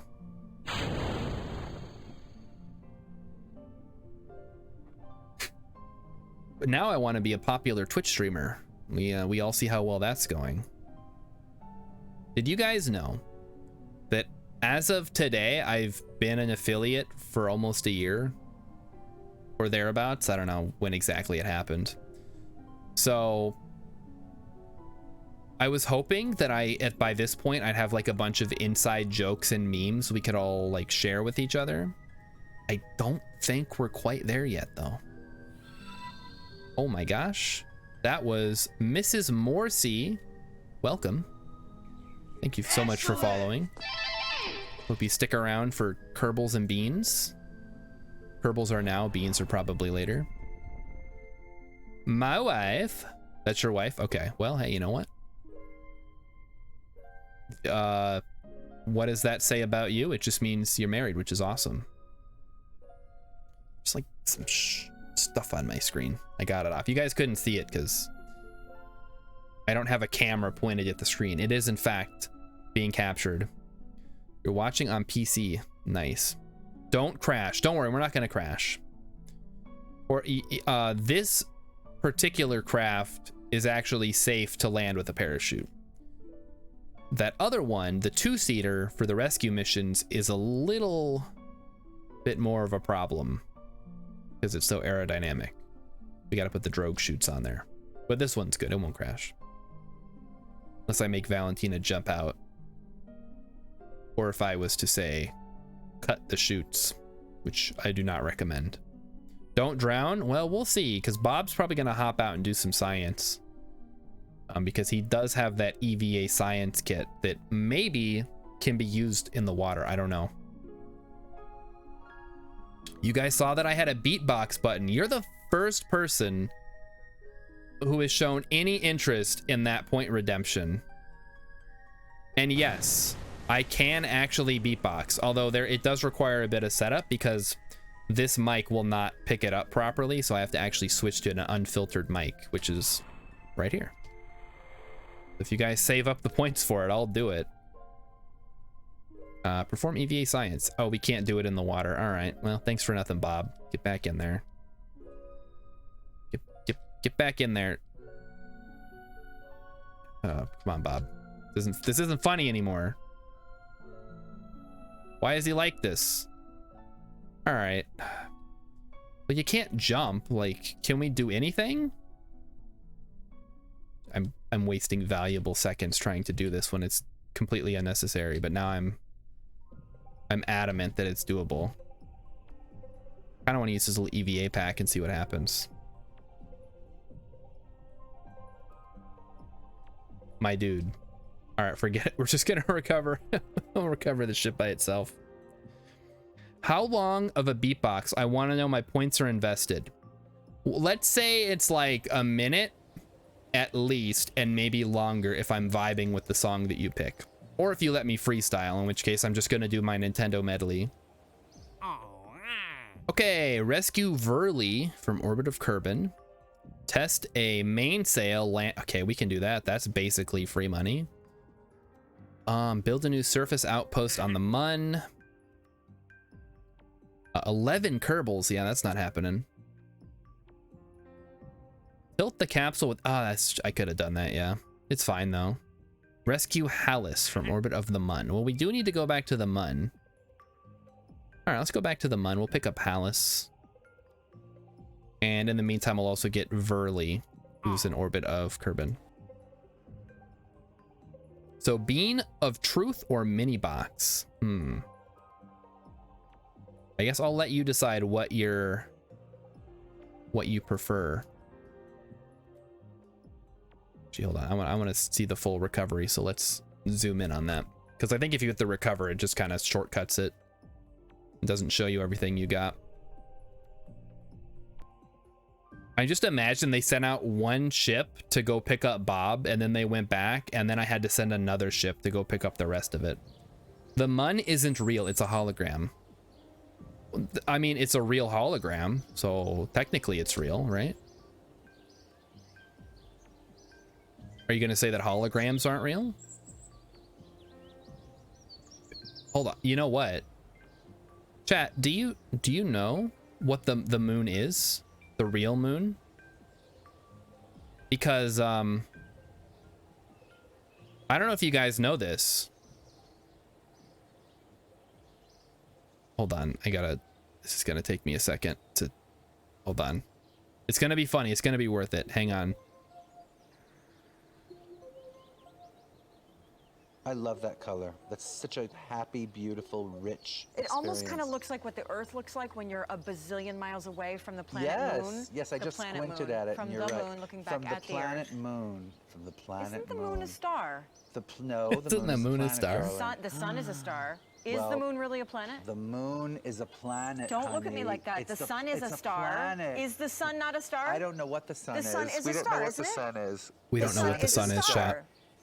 The Moon is not a planet. Moon I is knew a it. planet. I knew it. Excuse you were trying to take me down that road. Wait, the Moon is not a planet. Chunky, if you're listening to me, you have Rosebud. to Google the Moon. Someone, okay? I can guarantee you someone's Googling right now. The Moon I is knew such it was a not planet. a planet. I can't even stand it. The Moon is not a planet. What else is it if it's not a planet? It is not. I believe it's a star. Someone in the background. It's a moon. It's a moon. Didn't you do that thing in grade school where you had to name the planets, and there was Uranus, and there was Saturn, and the one with the rings, and and then the Earth, and with the Moon is never in there, dude. It's not a planet. All right, here, look, this is Keelan. I don't know. So embarrassing. Sometimes, What is though it, I am baseball or educated, I something? exposed What is during it, the cheese? show Come on, it's a planet. that this blonde of mine could be real. Okay, the Moon is what? A natural moon is a satellite. natural but satellite. things live on it. What's That that means it's a mean? planet. I don't know. Is that what Google said? I don't know what No, it I don't like says. that at all. I don't even know what that either. means. They don't like it. They don't like what Google says. All right, we're back. That is that is another redeem. That one cost a little bit more because it interrupts the stream and doesn't really provide much value, but can be used at inopportune times to throw me off. That made you uncomfortable? Yeah. It's kind of like that episode of The Office that nobody likes to watch. You're cringing because of how embarrassing these people are, and yet they probably make more money than any of us. All right, we have a lot of science, we have a lot of money. I think it's time to start spending some of both. Do we want advanced landing? This is always what we really want. Scanning tech. Hold on. Let's get scanning tech. We can send out a does it even matter? Oh, wait, the Sentinel telescope could actually be good here. All right, step 1. You don't think QVC pays that wrong? Oh, okay. Or doesn't pay that much. Get out the test monkey here. We're gonna try out the main sail. All right, so let's throw a adapter. That's the wrong size. Boom. I believe this is correct, and we're gonna just slap a mainsail on the bottom. Okay, that is still not the right size. Fair enough. Do we have a better adapter? We do. There it is. Okay, well, this is certainly a design for a rocket.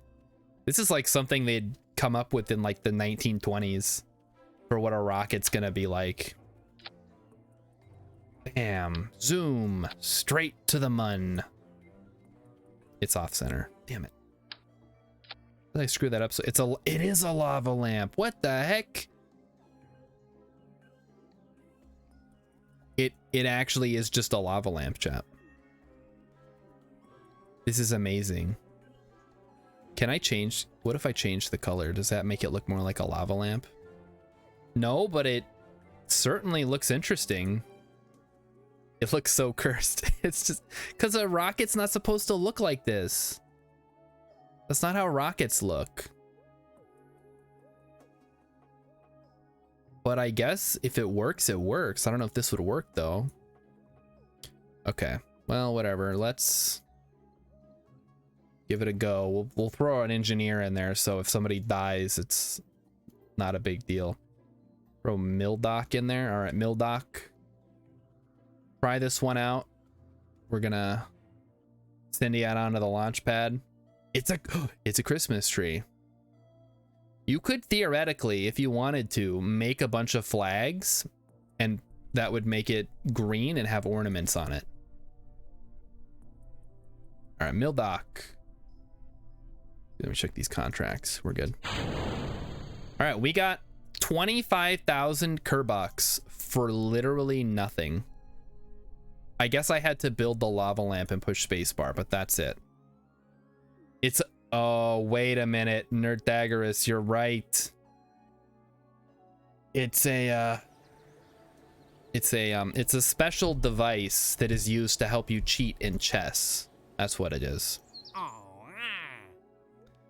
Attach a... No, we don't do the attach missions. Test the Spark liquid fuel engine on a suborbital trajectory over Minmus. Oh... That's a really weird trajectory to get into, but that's so much money though.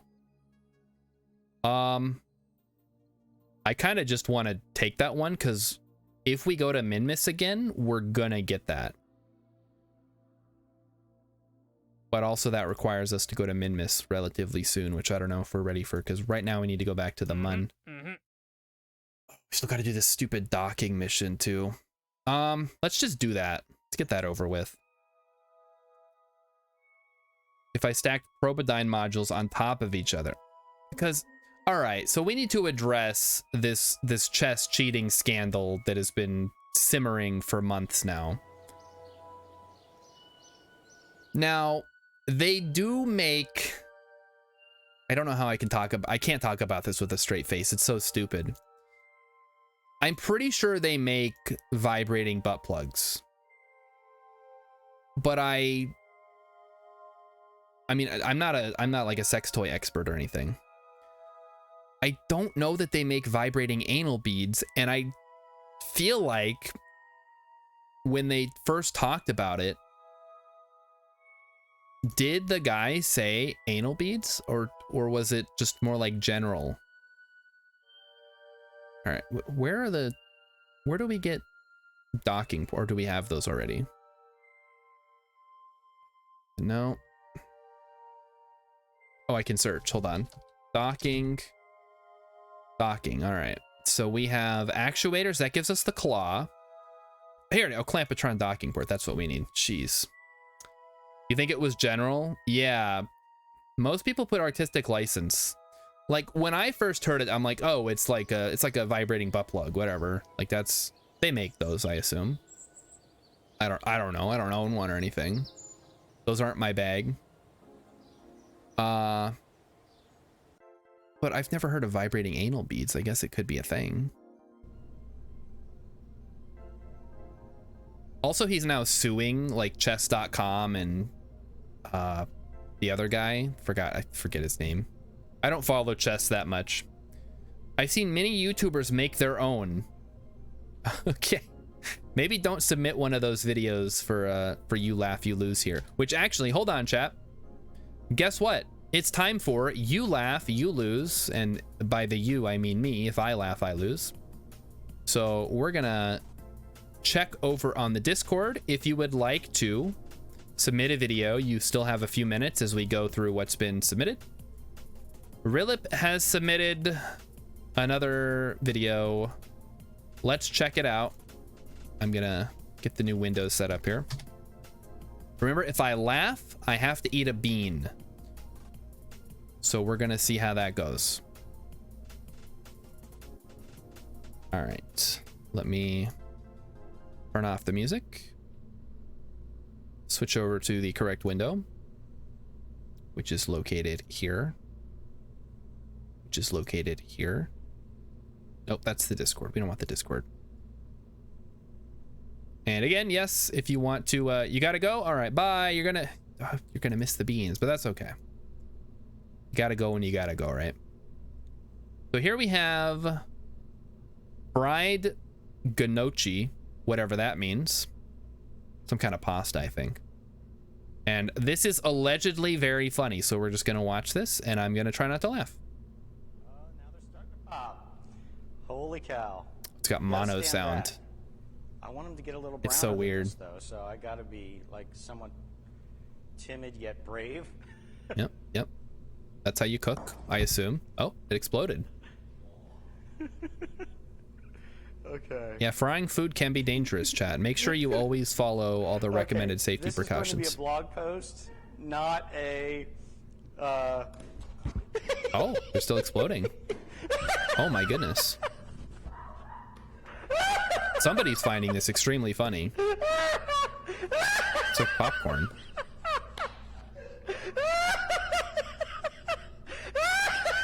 Is he gonna put wing sauce on these things? Oh, gross. Chat, what is gnocchi? It's a 10-year-old clip. Holy sh! It's from 12 years ago. Gnocchi. Oh, Never gnocchi. Gnocchi. Gnocchi, okay? I'm crying. It's okay. I'm not hurt. But gnocchi explode when you fry them. So do not fry gnocchi. Did he not know At that least not the gnocchi store-bought exploded? kind, okay? Please don't try this at home. Okay? Thanks.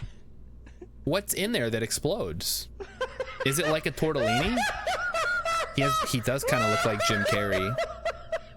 Like a young Jim Carrey, or an old Jim Carrey, perhaps. All right, his laugh is not contagious. It's an Italian potato dumpling. Dude, that sounds really good. What the heck? How come I never get to eat food like that? All right, well, I don't see any other clips, so I will go ahead and submit one of my own. We'll be right back. There's a lot of water trapped in it that explodes out. Okay. Yeah, water and oil do not mix. So here is a submission of my own. This is for you boomers out there who have seen the show Columbo. If you are not familiar with it, I don't know what to tell you. I guess figure it out. We're coming back now. Here we go. The mango vape? Ah, yes, that shit is bussin' respectfully, sir. No cap. My mommy GF doesn't allow it in our apartment, though. She's trying to quit, you see. So I always have to get a hit from the boys. Do you mind? Fucking fire, What does sir. mommy GF Well, mean? I I mean, and I know leave what you those to the words grind. mean. Oh, wait, just one more thing. I thought you'd find this interesting. You see, when they found the guy, his shit was all fucked up, but there wasn't any evidence. Where's Vulcan Rider? He would like The only thing they found this. at the scene was an empty mango cartridge in the trash. If I'm being dead ass with you, sir, you're starting to seem a bit sussy. All right, there you go. That's I'm gonna eat a bean, even though I didn't laugh, because that's kind of how this thing goes. It's a pretty good impersonation. I know, right?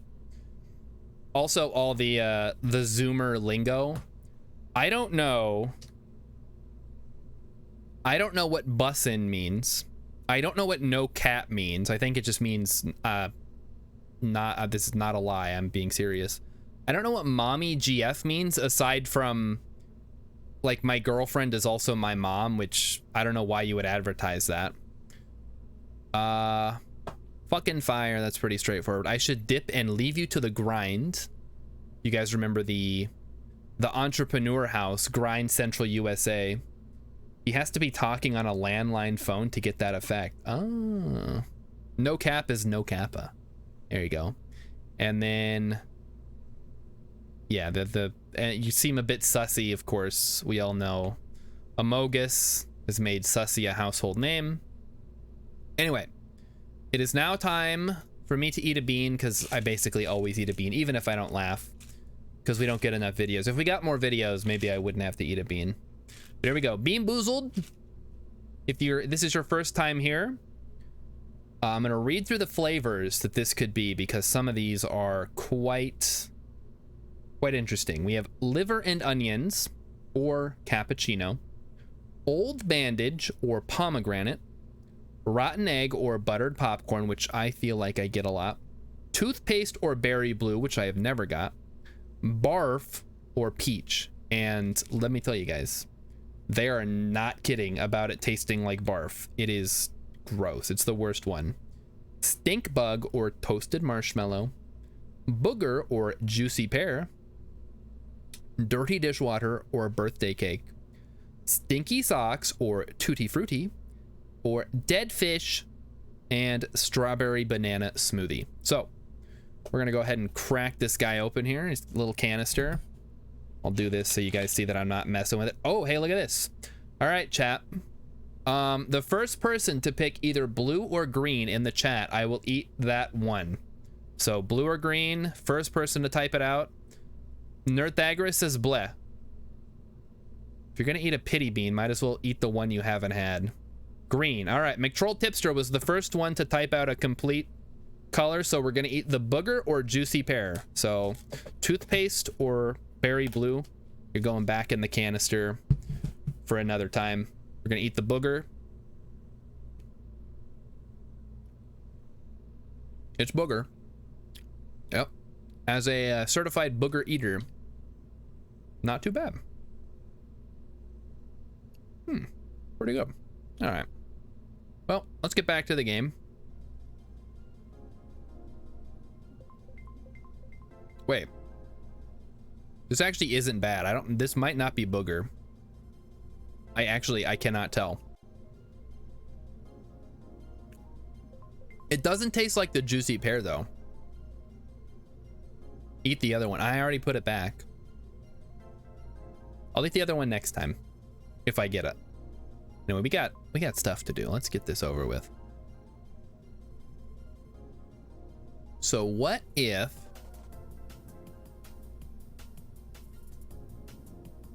we made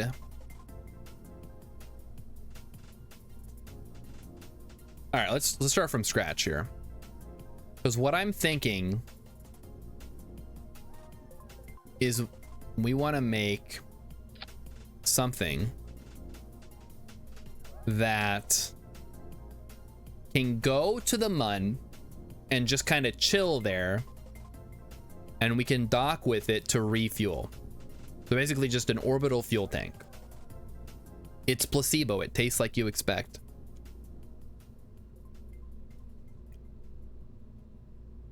Yeah, I guess. Isn't that like a thing with certain, like cereal? Like if you get Trix cereal, all the little fruit flavored balls taste exactly the same, but if you eat them, you swear that each color tastes different, and it's a straight up placebo effect. Okay, so step one, we want to put a Clampotron docking port. Wait, let's get the covered ones. Yeah, don't save, whatever. I am really curious because that's the first time we've seen a blue one. So I'm kind of sad that Nerdthagoras couldn't type blue fast enough. You want like 7200 Delta V. For what? For going to the Mun? Actually, yeah, where do we get the covered? Ah, there they are. Clampotron shielded docking port. I'll take you. Oh, but the nuclear. There's no way the nuclear propulsion is worth it if we're not going interplanetary, right? All we're doing, we're sending one ship and we're sending up another ship, and they're just gonna, well, this one needs to get into orbit and then part of it needs to come back. And the rest of it is gonna be left behind as like an orbital fuel tank. So what I'm thinking, or I don't know how this is gonna work exactly. I'm in the wrong freaking category. All right, we want to put a shielded docking port. Nope. There we go. And then because we're doing that, we need to have some parachutes. Like so. So really, have you watched Columbo in real life? Is this a real thing? Because I've never seen Columbo. That is way before I started watching TV. All right, turn off the flag. It's being blocked anyway. Holy cow.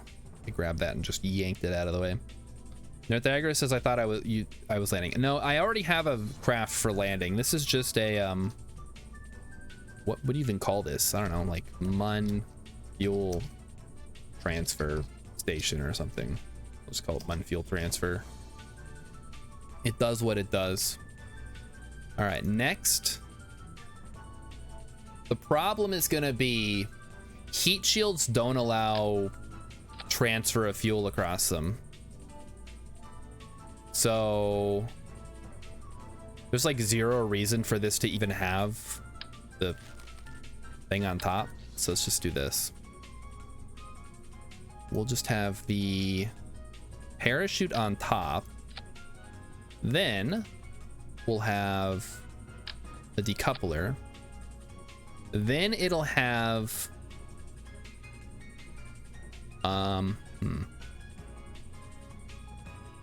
what, like one of these fellas, just a little guy with a very simple, a poodle? Ooh, a poodle. I like the poodle. Poodle's nice.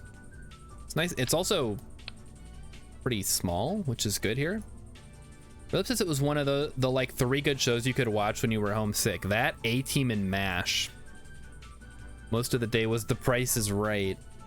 Rilip, were you a kid in like the 80s? Is that what's going on here? Are you old? He's an old chat. Sorry to anybody out there who's also old. When I say you're old, I don't mean it as like an insult. I just mean like, okay, old man. Which I realize sounds like it's like a respect thing, you know? I respect that you're so old. Born in 83, you're not that old. I mean, you're kind of old, but whatever. I think what we want to do here is a clamp, but we'll do 2 just so it balances out. And then we can just dock with this, which shouldn't be too hard, like as long as we hold it steady. All right, now we got to get this thing to the Mun. We want to be efficient with this, so nothing crazy. I don't want to do another doom stack. All right, so let's keep it reasonable here. Actually, do we have hold on. Try to get a hold of some more. It's a competition now for how old people are, or how oh yeah, for how old people are. Nerthagoras is even older. Okay, Boomer. We'll keep going until we get to the oldest person here. I don't know how far, I don't know how many people are willing to admit that they're old on the internet. I guess at this point it's not that big of a deal because like the internet's been around so long, it doesn't really matter. Why did I come in here to grab, chat? Oh, it was for like the donuts and stuff. Yeah. A couple of space balls. Grab those.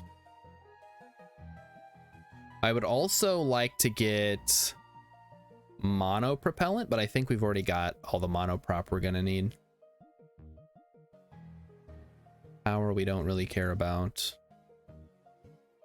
All right, that should be good. Yeah, leave the facility. Let's get back into it. Gen X. That's what my coworker who's Gen X, I'm always saying, okay, Boomer, and he's like, I'm Gen X. And I'm like, yeah, well, you're acting like a boomer, so knock it off. All right, let's get some space balls. The haze balls.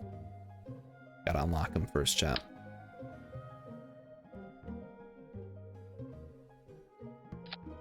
Is that okay? That's probably not good placement here. Did we just do 4 like that? I mean, at that point, it's like, what's to stop us from just doing like a dozen of these, right? We just slap them on the side. Is that acceptable? Is that allowed, chat? That gives us 2600 delta V, which honestly is probably like enough for using the skiff. And then does it need power or like a probe core? I guess it wouldn't hurt. I don't have any of the good ones though. Hold on, let me go buy the good ones. I think Vulcan, yeah, Vulcan Rider is definitely the oldest that anyone who's like said how old they are. It's decoupler, the hex. I'm looking for, oh, we can't get it. I wanted no, not that one. There's like an even bigger one. I think I want this one, but this is like enormous. Ah, forget it then. Yeah, I don't honestly think we need. The only reason I would want a probe core is so we have some kind of level of control. So yeah, we could do the Octo. We could do one of these other things. Not doing the Cupola. We've had issues with that in the past. What? How am I missing so many of the probe cores? Hold on. Precision engineering, that doesn't give you any probe cores, but it does give unmanned tech, which I guess we would want. That gives us the Probodobodyne Octo, and then this just gives us power. Okay, that's the fold out ones. Battery bank and the fuel cell array. Automation gives us, ooh, the Mark II drone core. Can't unlock that though. Oh, the Hex 2, yeah. Can't get that either. The Xenon stuff we can't get yet. The Gravioli detector, which would be super nice. Also we can't get yet. Field science would give us... Do we want to do a rover, chat? Not just in age, but also in how long they've been showing up for the streams. That's another interesting thing. I guess if you look at when you started following, ooh, the reaction wheel. Let's grab the reaction wheel while we're here. That could come in handy. Advanced landing, we don't care about. Aviation, still don't care about. We're not quite at the point where we need large volume tanks, hopefully. Actuators is going to be like never, because we don't need the claw. All right, we're back in. Let's go. So what I'm gonna do, I'm gonna remove this. I'm gonna grab an Octo, because this thing is, never mind. Oh, right, yeah, I guess you can't attach these. All right, never mind. All right, we're just gonna have a big floating fuel station in space, I guess is all. Because I can't figure out how to do it otherwise. We're gonna slap some power on here. I didn't like the Gigantor, did I?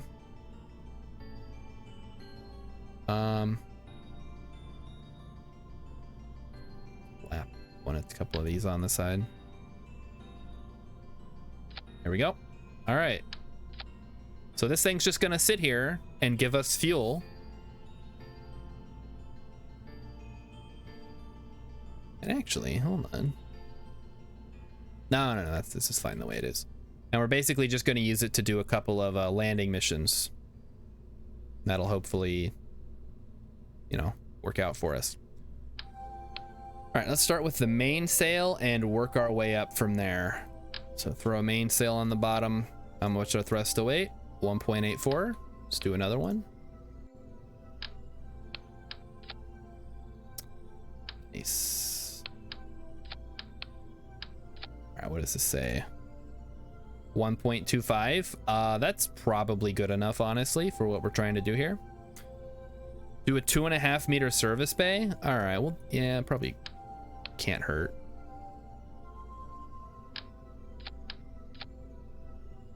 Just throw a probe core in there, you think? All right, throw the octo. Why doesn't it stick to the... It doesn't actually attach to anything. It's just like floating ominously. Can we get one that doesn't float? No, they all float, chap. Everything floats down here. The QB. What does the QB do?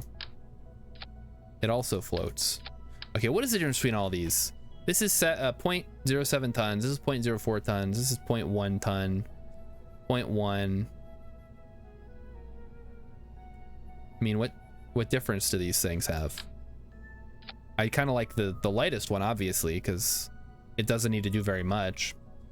I don't need it to have SAS. I can just put I'll just put a dang advanced reaction wheel on here. Boom, done. Slap some power. Grab a battery bank, perhaps. People tend to like it. Throw a octo. Look at that. Now we're cooking. What else could we throw in here?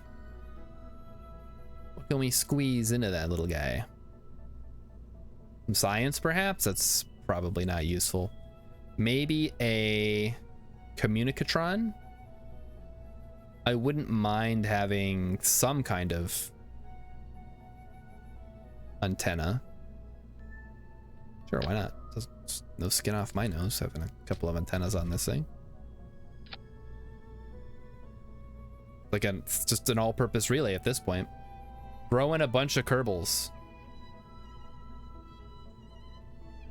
Oh, I don't need any assists. I'm gonna be using a pilot for this. The main thing that this needs to do, hold on, you're saying that the Octo 2 has nothing? It has stability assist, which is good enough. Oh, the QB doesn't have anything. It has stability assist, that's all I need. Okay, so there we go. So this is gonna be our Mun base, basically. And this thing's gonna take off. It's gonna get us, you know what did we say earlier? You can never have too much delta V, so let's grab a little bit extra just to be safe. We'll grab a couple of kickbacks. Oh, the kickback. Ah, yes, we could all use a kickback now and then. And that looks good. Throw a nose cone on top. Oh, we got the advanced nose cone. I love these things. They look so cool. They actually point inwards towards the ship. Let's save it. So what is the purpose of this ship, chap? So we take it to the Mun. We get it into orbit. We have also sent another craft ahead, a landing craft that's going to dock with this thing. That's going to get us a mission. And then we can do multiple landing missions, and then we just come back to refuel each time. so we can do multiple missions on the surface of Mun. Although at this point, we're kind of at the point where we need to start doing polar missions. I don't know if an equatorial station is going to help us very much, but I guess it's better than nothing, right? Just like Mighty Number 9. It's not perfect, but it's better than nothing. And you guys are going to play this game, or so help me. Okay, we need these to be on the same level. Rank the thrust down a little bit. Say 1.3. I think that's been a good number in the past. And 56,000 isn't terrible to get this whole assembly into orbit, so I'm not going to complain too much about it. Does anybody besides me, so step one, get rid of the monoprop, we're not going to need that. Does anybody see any problems with this? I guess we could also slap a thermometer on there just to be able to do quick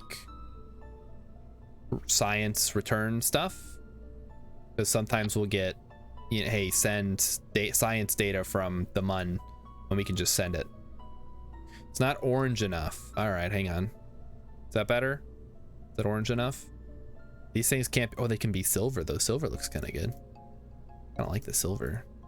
All right, if we're, you know what, if we're gonna do this, hold on, chat. Now I gotta freaking, I gotta go into the R&D, and I gotta get the big power things. The stuff I do for you guys. Then we get rid of these. We grab a couple of Gigantors. Beautiful, look at these guys. These things are incredible. Does that clip? It clips slightly, so I'm gonna grab some battery packs. Hold on, nope. We're gonna grab. I know we've had issues with the radial part in the past, but I think this time it actually has its place.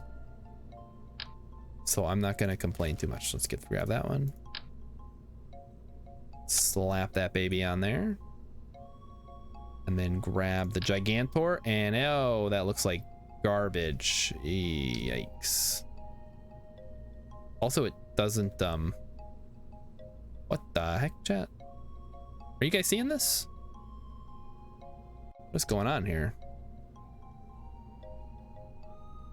I can't attach it that way? All right, fine. We'll do it this, it doesn't work. What the heck? All right. Never mind then. Hold alt. Yeah, I'm true. That's what I was trying to do. The freaking girder segment. I'll just use this one. Right, that doesn't work like that. This is why I don't build stations anymore, because they're just a pain in the ass. Gotta do all kinds of like weird clipping tricks. Okay, how about that? Screw it, we'll do the whole dang thing now. Are you guys happy? Guess what? This thing's gonna fly like a dang brick. Oh, hello. And then we'll put power on there. Boom, done. Power acquired. Now I want to put hinges on there. Damn it. This always happens. I start getting so excited. And we got to unlock the hinges now. I mean, it was inevitable, right? It was inevitable that I was going to make something ridiculous. We need to unlock not this, I guess the G11 hinge. Sure, why not? Because what's the next level of hinge you can even get? Probably already have it. Okay, let's grab the hinge. Let's try this out. Prof says, I'm really hoping KSP2 eventually has better building UI. Oh, yeah. You're telling me, man. So much. So I have kind of a like a personal thing against certain types of building techniques that I consider to be like exploity for one reason or another, like clipping parts together and stuff like that. So you will not typically see me do that. I know a lot of people do. It's fine. It's whatever. You play the game how you want. There we go. And traversal rate. Damping. Motorized, yes. Motor engaged, yes. On power loss, locked. All right, so how does this work, chat? So let me show you. So we send it up like this, so it's a little more aerodynamic, and then once it's in space, we can extend the arms out, and then we can activate the power. Yeah, I don't know. KSP2 I am like cautiously optimistic about, which I'm sure is sort of the like how most people are, right? Oh, hold up. Here we go. All right, let's see how this looks with everything extended. Hey, not too shabby. A pretty standard Kerbal Station look. Damping is, I guess we can adjust damping in space. Gonna make sure we have motor size is good. Extra mass is, yeah, I mean, whatever. We don't care about the extra mass. That's the least of our concerns. We're sending a gas station into space. Like, who cares? If you set angle limit in the VAB, you can't overextend past it. Might not want to set it once in here and just extend it to the degree you want in space. I mean, I only want it to be able to go like that. I don't want it flopping all over, like, because we've had issues in the past with these motorized hinges where they'll just start flailing around sometimes. And it's like, why, like, locking it doesn't do anything. It's, anyway, it's fine the way that it is, I think. Okay, who is going into space? Valentina for sure. Bob also probably for sure. How much Delta V is in this once we're in lunar orbit? 16, okay, that's plenty. That should be enough to do a quick rescue mission while we're out here. So, sea level. We're still good on takeoff. Crank up the thrust a little bit. That's about 2,000 in the bottom stage. Then we, oh, because no, that's 2,500. Then we switch over to the skiff stage, which hopefully by that point we're at like 40 kilometers. And then, yeah, okay, and then from there things get a little easier. All right, we're not bringing Bob. We're just gonna send Valentina, and then we'll send up Barfred. Being a Barf, we'll send up Barfred to go. Wait, hold on. If I put a scientist in there, though, I'll put Dewberry. That way, as we come back from missions, all the stuff can get reset like that. I like that. All right, so here we go. Two Kerbals. A tale of two Kerbals, chat. Both alike in their dignity.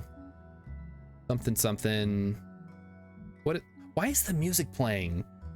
We turned off the music. I hate this. It's so, ugh. Check what this says. Consumer not receiving monoprop. That doesn't matter. Don't care about monoprop. Let's go. It's also worth sending all crew who will benefit. Well, I need an extra space because I'm going to pick up a rescue Kerbal. So I'm just going to send the one. All right, here we go. Everybody ready? Tell the crew to push the Whopper button. She pushed it. Here we go. Next stop, space, hopefully.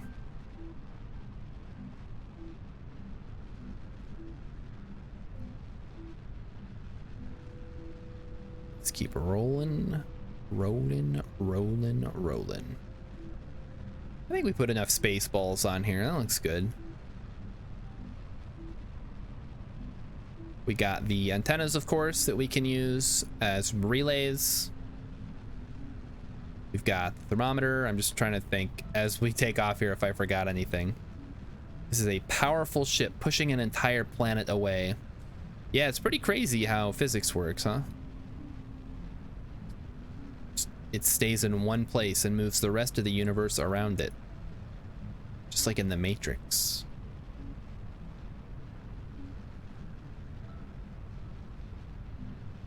You guys remember that weird time in the early 2000s when every movie had like some kind of Matrix thing going on in it? I think the obvious one is gonna be like Shrek, which has the scene with Robin Hood and then Fiona does the bullet time kick. Yep. Oh, Pythagoras says Shrek. But also a bunch of movies came out at that time that just kind of cashed in on the aesthetics of the Matrix. Like, let me try to think of some off the top of my head. Equilibrium had like that really, oh crap. Oh, the apoapsis is so high. No, no, no, no, no. This is bad. Oof, we should have started the gravity turn way earlier. Holy moly. Green tinting. I don't remember a lot of green. I didn't watch a lot of movies in the early 2000s, except for Shrek. I watched a lot of Shrek. That must have really annoyed my parents because it's like, let's watch Shrek. Let's watch Shrek. Of course, as a kid, like, we didn't understand why Shrek was so dang funny. How could we have known? Also, what the heck, man? This is scuffed. We might have to send up a refueling ship for the refueling station. Damn it. It was a terrible launch. Although, hey, getting a doing a refueling mission around Kerbin could actually get us some kind of world's first or whatever. Yeah, it's gonna cost 900 Delta V to get into orbit here, and then it's gonna cost us another 800 to get to the Mun. So yeah, we're gonna have to send up a refueling ship. This was, oh boy. Did I ever tell you guys how much I hate doing launches? What a disaster. All right. Like Shrek, liking Shrek to KSP streamer pipeline. You think that's a pipeline? I think a lot of people just like Shrek. I don't know that it's gonna, unless you guys are also saying, oh, well, now I became a KSP streamer because I watched Shrek, which would be kind of impressive, honestly. It's sort of a, it's kind of like how, well, what's the joke, like 9/11 led to Twilight or something like that? Have you guys heard about this? If 9/11 hadn't happened, neither would Twilight. I'm gonna wait for chat to see if anybody has anything to say about this. I know it sounds crazy, but it's a real thing that people have said. And not just me, which I realize I'm the one that just said it. Nerddaggers watched Shrek, listen to Smash Mouth, song called Shooting Stars, plays KSP. 6 degrees. I've never heard Shooting Stars. I know Walking on the Sun and All Star, and that's it.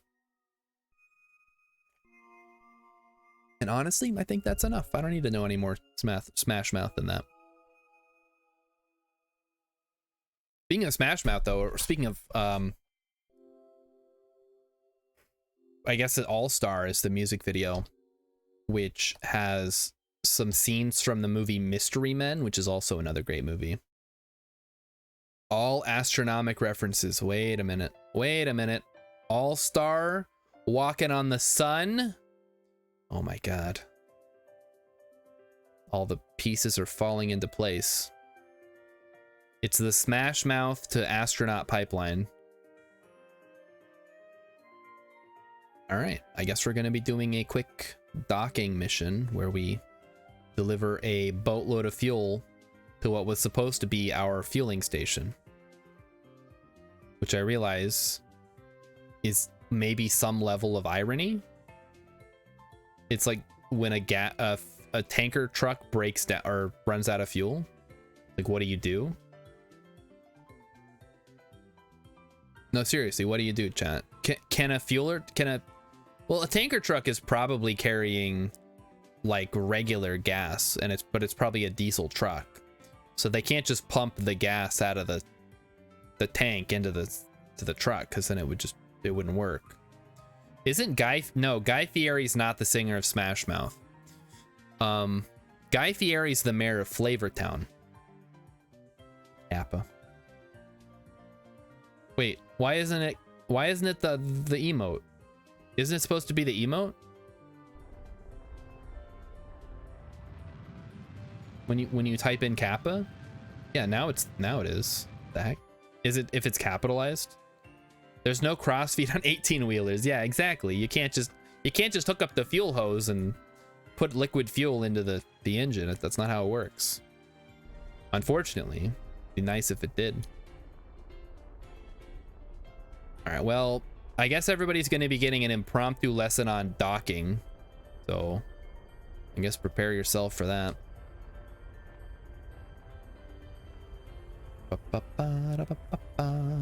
There we go. So, let's head back down. Are we good? I think we're good. Let's head back down. Docking is easy? Sure it is, yeah. Well, then you will not be able to benefit from any of this, Nerdthagris, but maybe the rest of the audience will find something useful in this upcoming presentation. Shouldn't I extend the solar before it runs out? Good call. Although fortunately, since this is a manned vessel, it's not as big of a deal. So we're gonna go ahead and fly this. The ship looks like one of those Cadillacs from the 70s with all the accoutrements, long horns on the it kind of does. Hold on. Let me find like a picture. Target angle. There we go. Look at that. Snaps right into place. Just gonna go ahead and extend all the beautiful solar panels here. Look at this. I'll find a picture of one of those.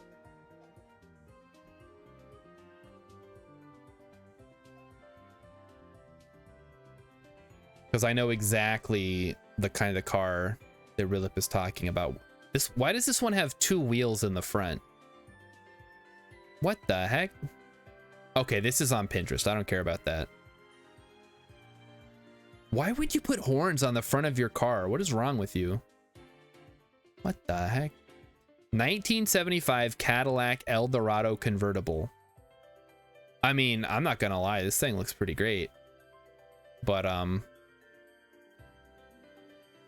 hold on, I'll show it. I'll share it with the chat. Share it with the rest of the class.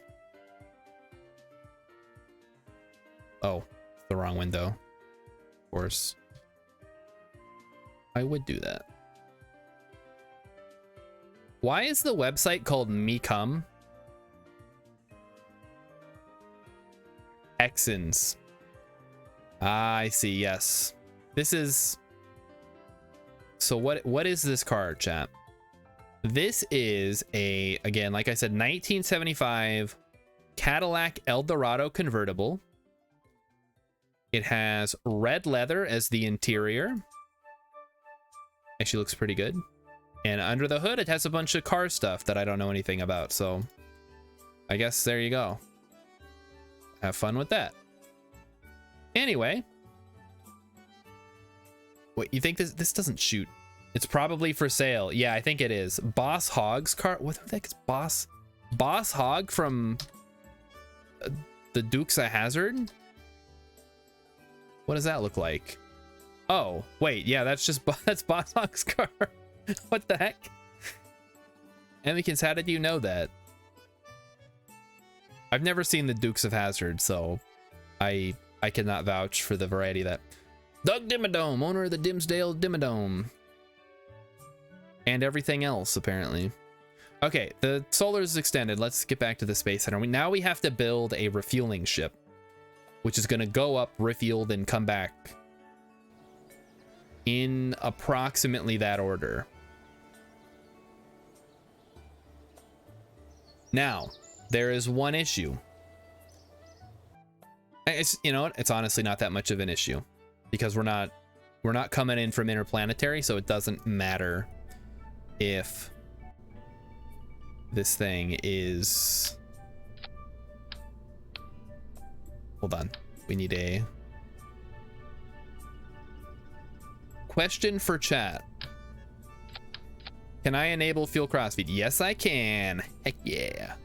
We're in business. Okay, this needs a Clampotron, followed by a couple of parachutes. A big old parachute.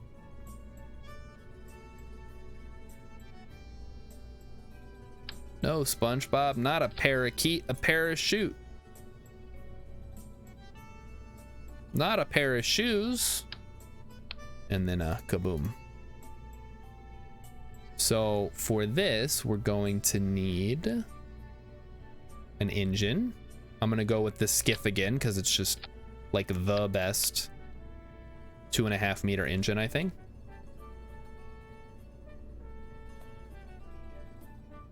Hello at Everbooty. Hey, Sotari's here. Guys, Sotari, if you don't know, if this is like one of your first times hearing this, Sotari made that beautiful animated cat waving emote. So everybody give all your thanks if you enjoy that emote, if you like seeing it, if you like using it. Direct all your thanks to Sotari, who created it based on a picture of my cat, whose name is Cat. Yeah, we need some RCS. Let's get some RCS going here. That is a little, we want a big RCS. Give me the big one. And also, we need a center of mass overlay so we can actually see what we're doing. And then we're gonna slap the monoprop in here. Monoprop, yeah, it does, there it is. Say, does that fall under fuel tanks? And it does in fact fall under fuel tanks. We don't need that much, just enough to orient ourselves. How much? Yeah, we'll have this thing full too, just to be safe, because that's 20, so that's a total of 70, which will hopefully be enough to do an orbit. Please go kick Star in the shin and make him change the scene. Oh, yep. Hey, thanks. She's coming down right now. I can hear it. Thought you guys were really enjoying that car. What do you mean? Don't you guys want it? That's why you guys come to the stream, right? To see pictures of weird cars. That's why I come to the stream. I don't know about you guys. Okay. And here we go. We need probably do this with a skipper. It doesn't have to be super powerful. Okay, just kidding. We can't do it with a skipper because the skipper doesn't give us enough power. So I guess we're back to the mainsail once again. Fine. I'll use your stupid mainsail. And I'll like it too. No complaints here. 2780. I underestimated it last time. Let's throw an extra fuel tank in the middle just to be safe. I don't want to have to use any boosters. Okay, that looks good. I see no problems with this design, chat. We go there, we offload as much fuel as we can. I do see one problem with this design. Not enough Delta V. As always. It's never enough, is it? Give me some more kickbacks. This is why I can't play this game at a high level, because I'm always like, no, it needs more Delta V. Or I'll be like, that's enough Delta V. And then as soon as I start saying that, it's like, oh, just kidding. You actually needed like 10,000 more Delta V. Nice try though. Refueler. Mark 1. Where's my docking port? It's right here. Rilip. It's on the top. No tail feathers, doesn't need them. Fine. This thing doesn't have, I'm not expecting too many issues. Although I'm a little concerned about the lack of, all right, forget it. We'll put, what's our monoprop tank size at this point? I mean, we don't need a big one. We just put one on the front just to like extend the nose cone a bit. Might help the docking procedure. Like so. Look at that. That doesn't look awful at all. That's a legitimate rocket design concept. I would probably not fly in that, but maybe an astronaut would. Okay. So there we go. How much Delta V do we have on the launch stage? 3,400, which should be enough to get to orbit. Or so I've been told. Like, I don't want to call anyone a liar here, but the Delta V map says 3,400 Delta V to get to orbit. Well, okay, Vulcan Rider. Yes, sometimes my designs need a little extra junk in the trunk, but this one should be fine. It's not doing anything fancy. It's pretty aerodynamic. If it does a loop-de-loop, we'll think about putting some fins on the back, all right? Okay, this... Yeah, we don't need that. There we go. All right. Looks good. Next stop. The launch. Oh, who are we sending? I guess we want to send Doily. Who's our... Oh, no, we have Barfred, too. Okay, well, Doily's going to be the one to do this particular mission. Might need to turn off RCS in the command module to keep it from flipping around. Good call. Good call, Rilip. Let's turn that off. The mic arm is falling down again, chat. I've gone from being like angry to just wanting to throw out the desk because this is stupid. Maybe if I just drill a hole through the desk, I can just like screw the whole thing into it. All right, turn off mono, turn off. Wait, can I? Oh, there we go. Turn it off. There we go. All right. Tell the crew to push the Whopper button. Here we go. Taking off. That's... I probably could have waited until the other ship was a little bit closer, but this is fine. Let's also try to actually do a gravity turn instead of waiting till I'm at like 100 kilometers. Maybe that'll help. Hopefully I don't do any loop-de-loops like Vulcan Rider suggested I would. Also, Vulcan Rider, you missed it. Earlier we were watching a clip from Columbo. That might have been something that you appreciated. I don't know how much you watched Columbo growing up, but or as an adult, depending on when the show came out. I don't know. Rilip said it was pretty accurate. You're not a big fan of anything except like Night Court. And eating meat, which I guess is fine. Like, everybody's got their thing. I've never seen Columbo, so I can't speak to whether I would like it or not.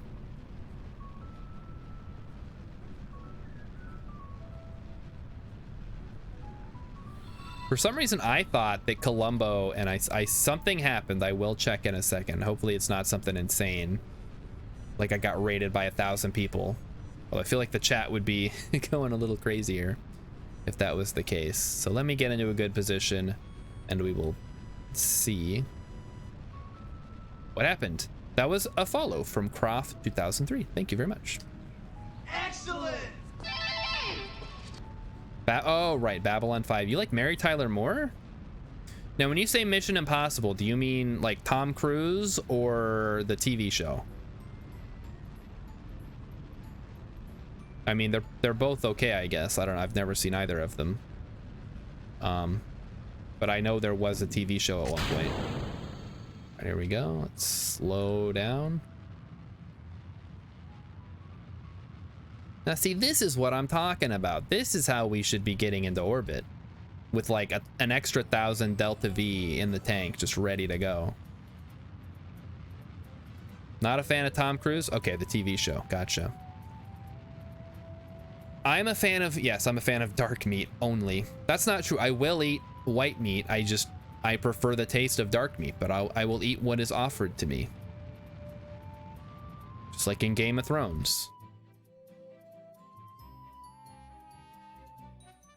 Does she actually like throw it away out of spite? Because if she does, that's a huge asshole move.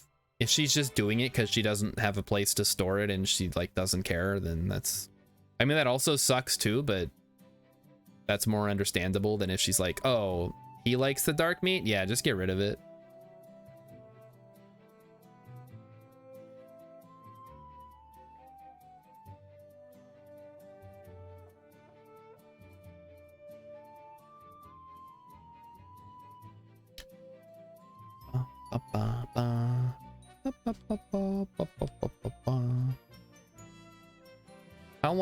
How close do we want to be to apoapsis before we start burning again?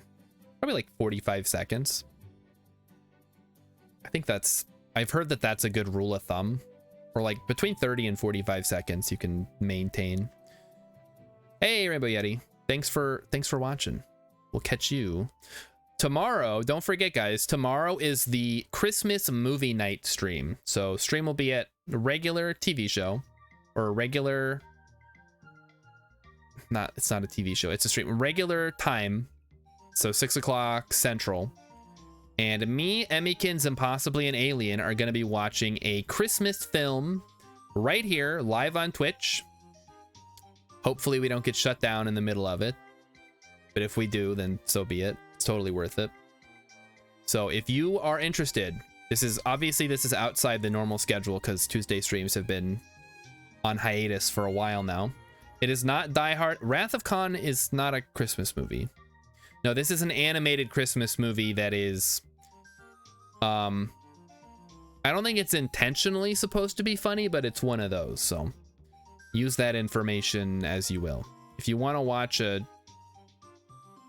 funny movie that may or may not be a comedy, it's not, no, we can't watch 8 Crazy Nights. Okay, so I understand that like there's copyright and stuff. I know how that works. I'm not gonna watch a movie that was released by a studio. That's not gonna happen. It is not. No, the Christmas Tree is next year, Emmykins. We're gonna watch that next year. I'm not gonna tell you guys what it is. You just have to show up and find out, and then if you don't like it, you can leave. But I don't want to spoil it, because then everyone's just gonna go on YouTube and watch and be like, oh, I don't need to watch the stream now because I already watched the movie. It was like an hour long. Who cares? But no, it is an animated Christmas movie from, I don't know, the 2000s maybe? And we will be watching it on stream. I don't think any of us have actually watched it. So this will be our first watch, but I've seen enough of it that I've basically seen the whole movie. Or I don't remember how much I've seen of it, but I've seen enough of it. And that's what matters. All right, let's go ahead and decouple and circularize. Look at this big, beautiful refueling ship. Isn't it amazing? Not really. All right, get us into orbit. And then from there, we can try to find a good spot to do a quick rendezvous here. Verley. Yeah, we got to pick up Verley at some point. I'm just now realizing it's probably going to take a while before we actually do this. So let's go ahead and time warp a bit.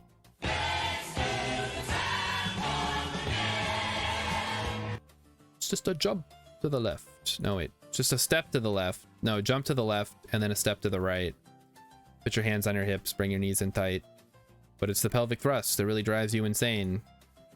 Let's do the time warp again. So on and so forth. So yep, that's tomorrow. And then Wednesday, we'll be back with more KSP.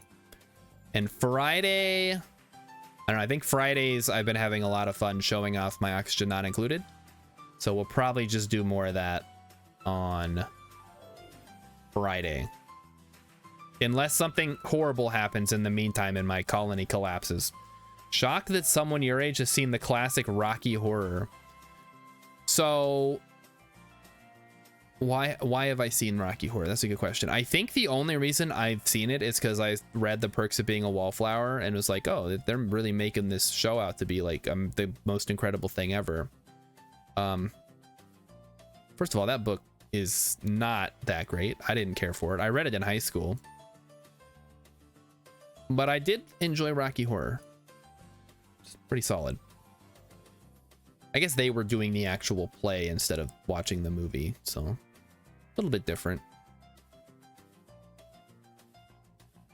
And Emmykins, well, you introduced it to me, but I had been made aware of it from reading the book.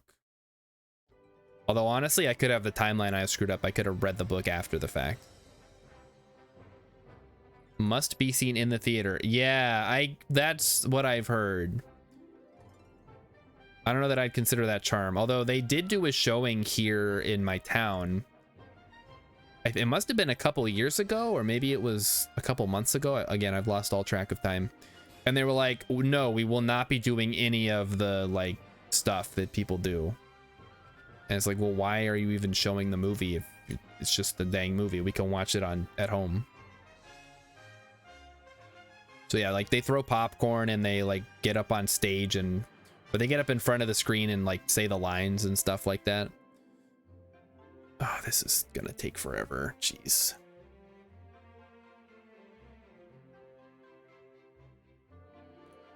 All right, maybe we like set up a maneuver so we know exactly how far we gotta go here.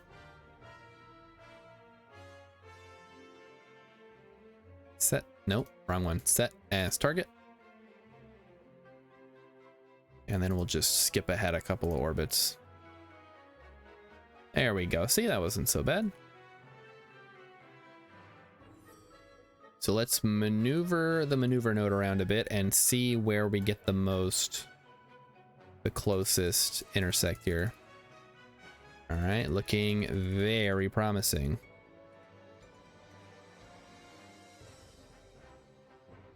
So in 4 hours, we can get within...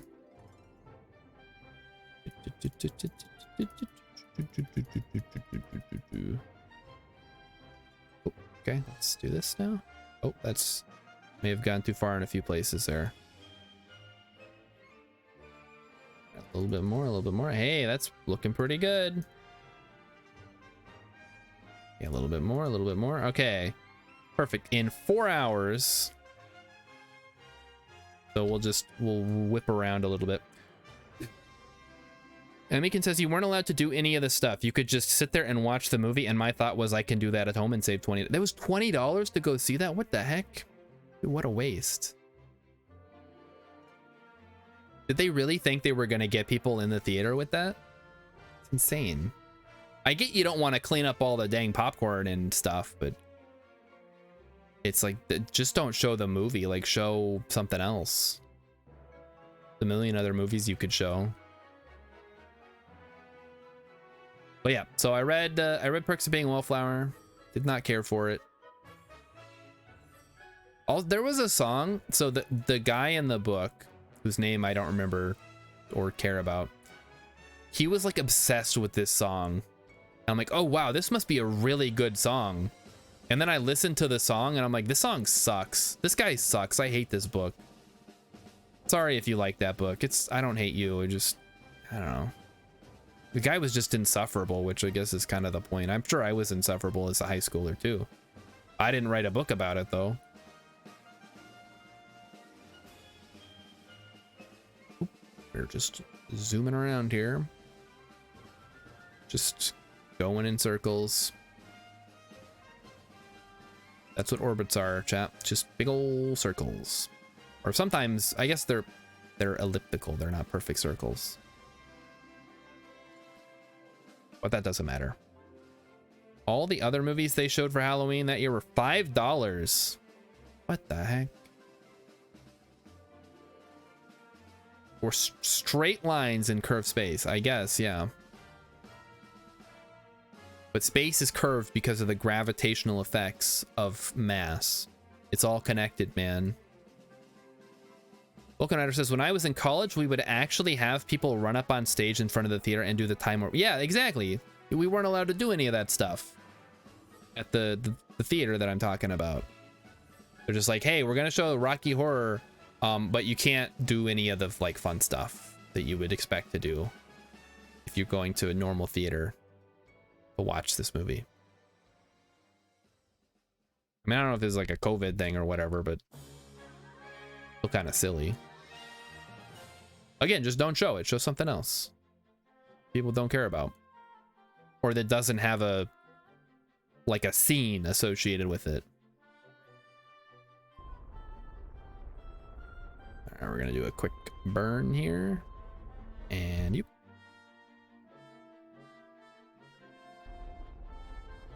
5, 4, 3, 2, 1. Perfect. 600 meters. I'll take it.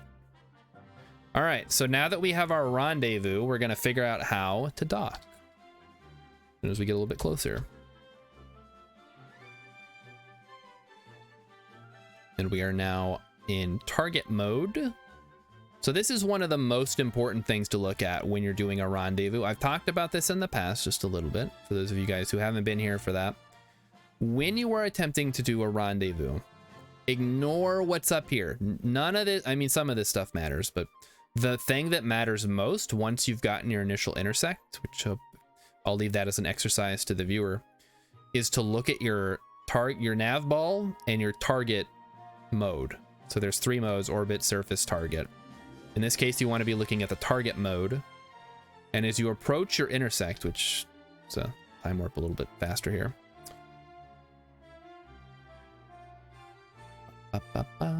Almost there.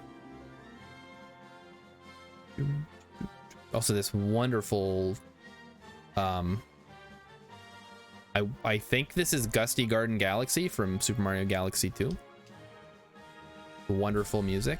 Hopefully Nintendo doesn't someday decide to claim all their music or whatever, which would suck, because then anybody that has gameplay would also get claims. Didn't Nintendo try to do that like back a couple of years ago, or maybe it was more like a decade at this point? They're just like, hey, no one's allowed to stream our games unless you're an official Nintendo partner, and then also you give us 90% of your income, or something crazy like that. All right, so we are approaching our target. What I'm gonna do is, using the nav ball, I'm gonna push this onto the pink thing. I don't remember what these indicators are called, but you want to push the yellow one onto the pink one. And that means my butt is now directly on a collision course with the target. It was 4 or 5 years ago. Jeez, time flies, man. But yeah, Nintendo had this whole like, oh, we don't want people streaming our games. So they were gonna have some kind of thing, but then I guess it never manifested. Or they got talked out of it by somebody. I don't know. The pink one is anti-target. Yes. Okay. Correct. So you want to be coming. You want your butt to be facing your target, which is why. I mean, if you were approaching directly, if you were trying to go faster towards the target, you would want to flip the other way around. But in this case, since we're going to use our main engine to slow down, and then just use the RCS to do the final docking maneuver, I have the big engine pointing towards the target. So there you go.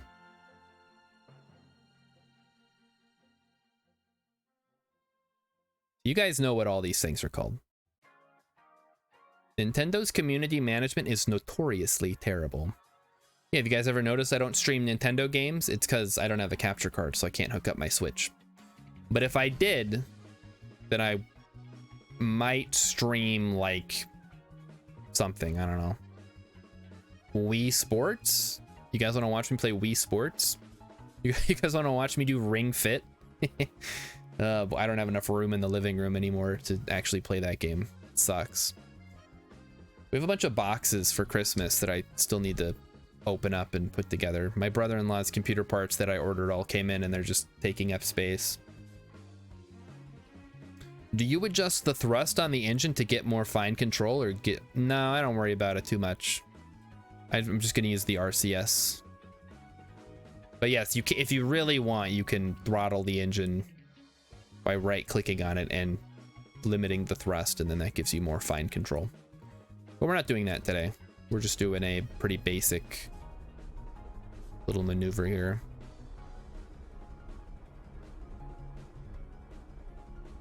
So there we go.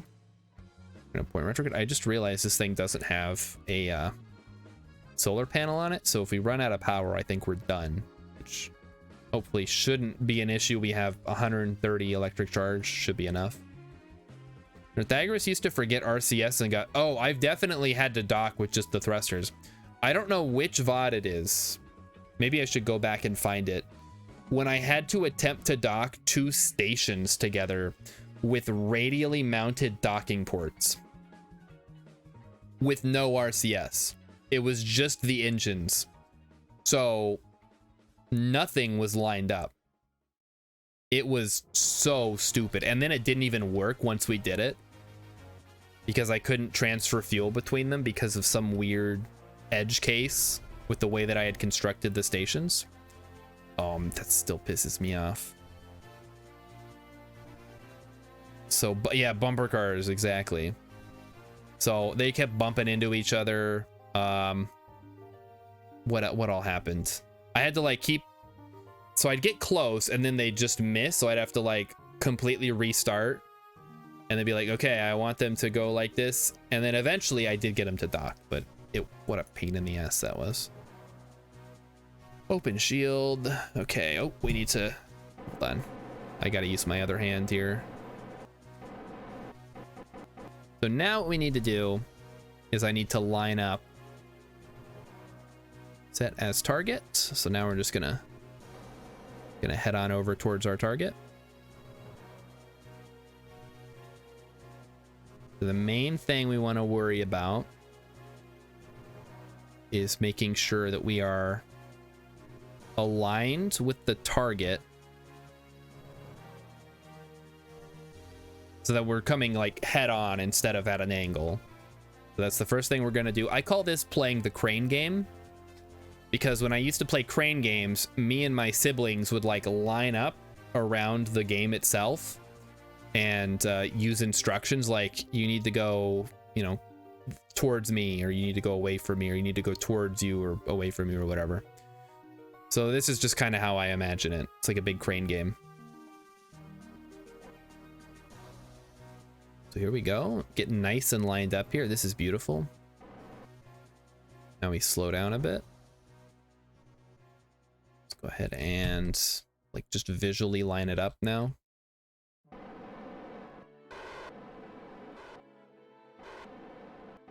And now the fun part is all you have to do is line up all 3 of your indicators. So target, prograde, and your I guess the nav, like your actual heading or whatever. Now when Urban Venture does this, he does it at like 0.1 meters a second, so we're gonna try that today. I tend to be a little more fast and loose, but there is magnets, so they do a pretty good job of like fixing any issues. All right, there we go. What do we get? We get 20,000 Kerbucks for that. Now what we're gonna do is transfer some fuel. There we go. Just offload all that juicy goodness. Get that stuff out of my face. We do need to make sure that we have enough Delta V, however, so keep that in mind. We're just gonna open up all these guys.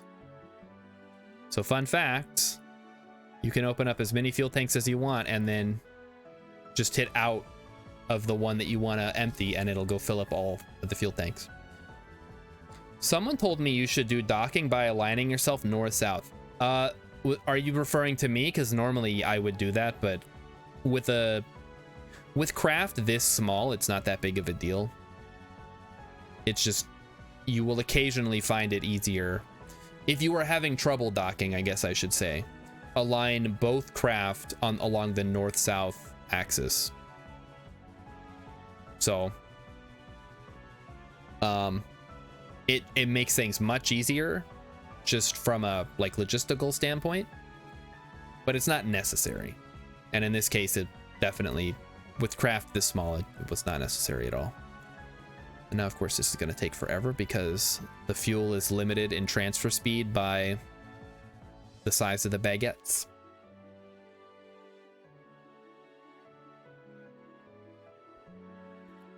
We didn't even get to the mud. Like, what the heck, man? I spent the last hour doing this. KSP for you. Luckily, this isn't a IRL speedrun. Otherwise, people would be rioting. Also, hey, for everybody who missed it, I opened this puzzle box earlier on stream. It was really fun. So if you want to watch me bang my head against a puzzle box with like 3 steps, you can go check out the beginning of the VOD. It was kind of embarrassing. Should have been able to figure it out a little bit more than that. But now I know what to look for if I ever do another one of these puzzle boxes. Some telltale signs. That ages 14 and up, they are not lying. I would not give this to a 13-year-old. They would probably explode. Step 1, pick up puzzle. Step 2, do puzzle. Step 3, put puzzle down. It's something like that. You had to like spin a wheel and like open up a secret flap. And then there was like stuff from my dad in there. I didn't show you how much it was, but it was a check. It's pretty cool. All right, so now that that is complete, we can go do a rescue mission. So here we go. Undock, please. Switch back to that craft. We're just gonna back off. So we still have 1300 Delta V. We're flying high. This is amazing. Now we're gonna set our new target as Verley.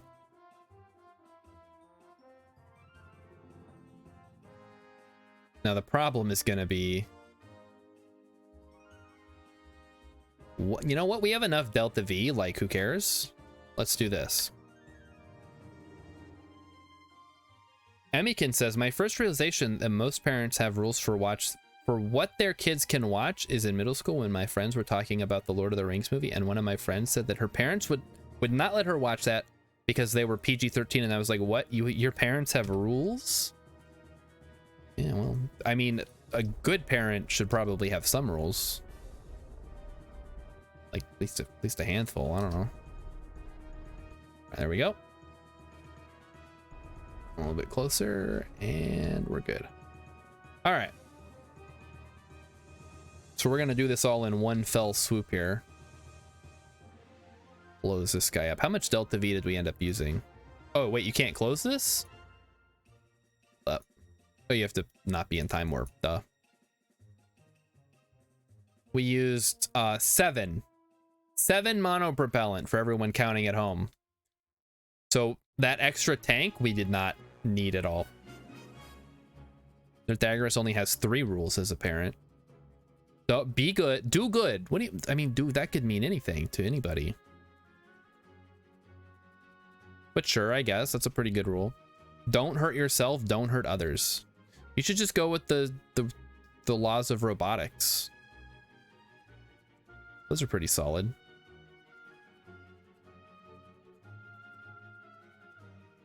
A child may not it's like a child may not harm a human or through an action cause a human to come to harm.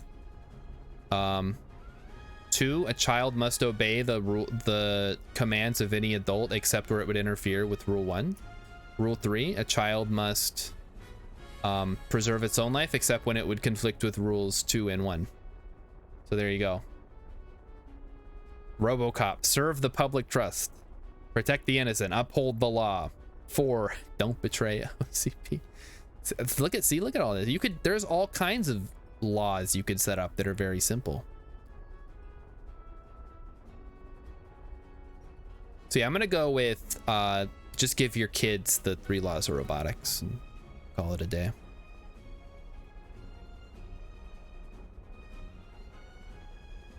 Has anybody seen, speaking of the robotics, has anybody seen the Animatrix? So we talked about the Matrix earlier, but there was a collection of vignettes called the Animatrix, which was a bunch of story set in the Matrix universe but animated. And I just want to know if I've seen it.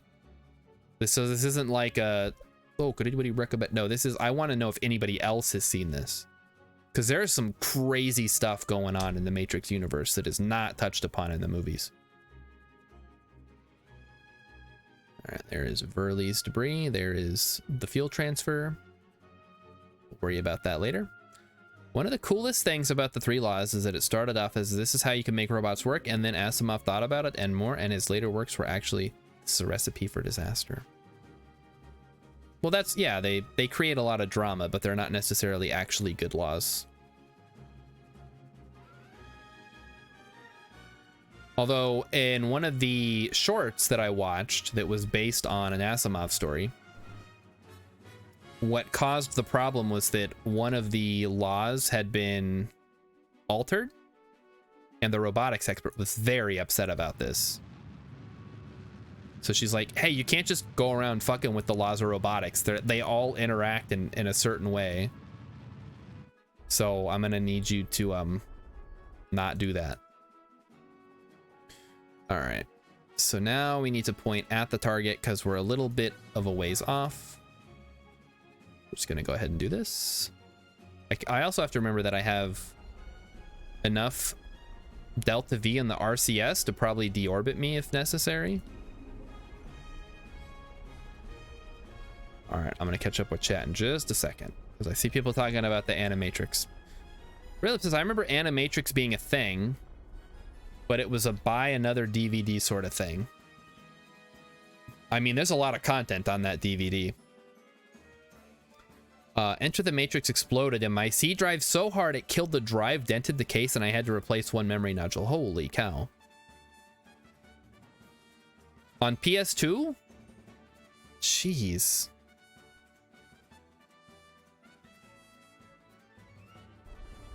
I think one thing that I learned, as long as we're talking about PS2 now, don't have it in the vertical mode and like gently tap it, because that's a recipe for disaster.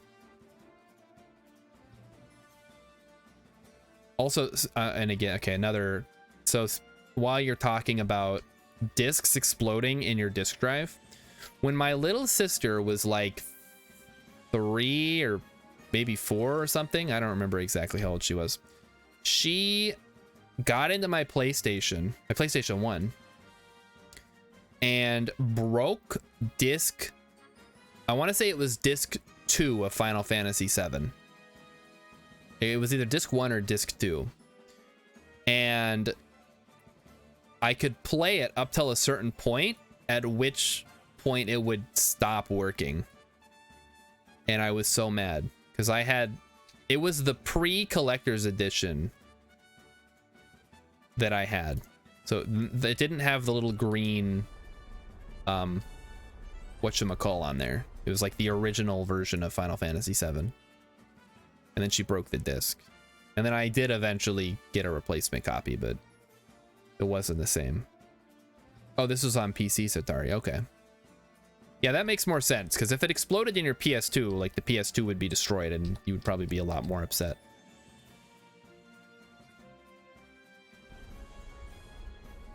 But yeah, I gotta remember to like give her shit about that.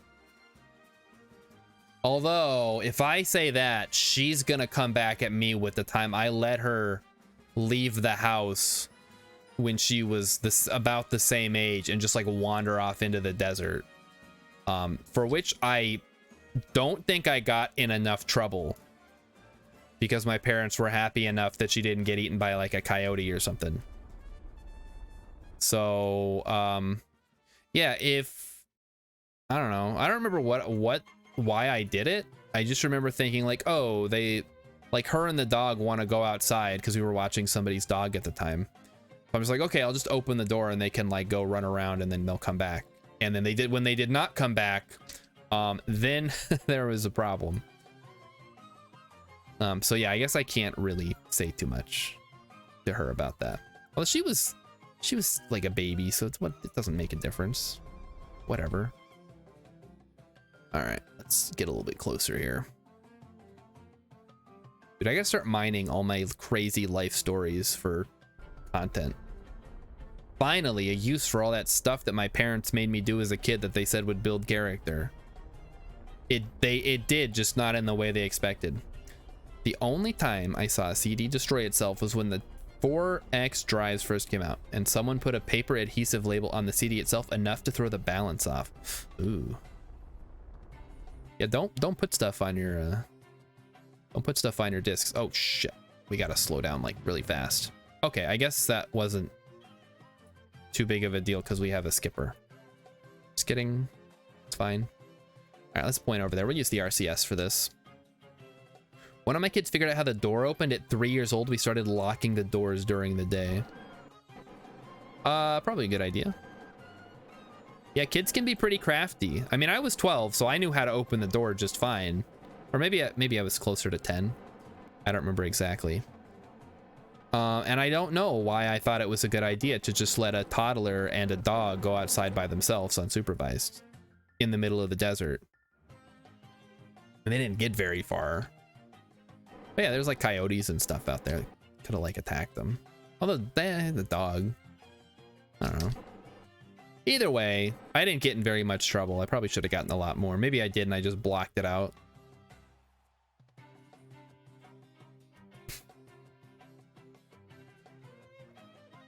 This was what? Yeah, I wish I could remember. I'll have to ask my parents if they remember how old I was at the time, because this was either I was 10, I was either 9, 10, or 11, I think.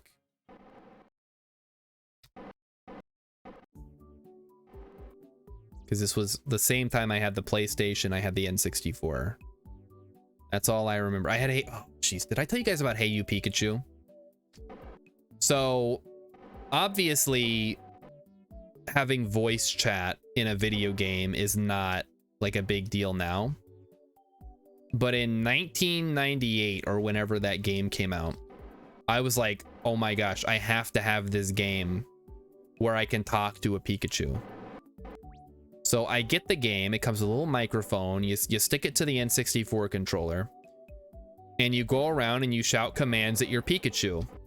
And my entire family just constantly made fun of me because I'm sitting there shouting at the TV to like for the Pikachu to do stuff, and they're coming by and they'll be like, Pikachu Thundershock now, and I'm like, oh god. And then I stopped playing because it was just constant harassment from my entire family. I think I played it like a bit and then I just never picked it up again. What a waste. At least it wasn't Seaman for the Dreamcast. That would have been really embarrassing. Imagine 10-year-old me being like, hey, Seaman, do a trick. But yeah, you know what? Maybe I should hunt down a copy of Hey You Pikachu. I'll dig out the N64. It's in a box somewhere around here. We'll get the capture card set up. I'll stream Hey You Pikachu. We'll make that like I don't know, like 1,000 followers. If I get 1,000 followers, I will stream Hey You Pikachu live on twitch.tv. We may have to emulate it, because going through all those hoops would make me not want to do it. All right, who do we have here? I didn't do the poll, whatever. Ooh, they have the Lunar Excursion module. Very cool. Verly is an engineer. Congratulations. You can go in the pile with the rest of them. Useless engineers. Imagine it's XCOM, but all your rookies turn into are snipers. Or maybe that would be good in XCOM 1. I don't remember. Okay. Can we not crash into that, please?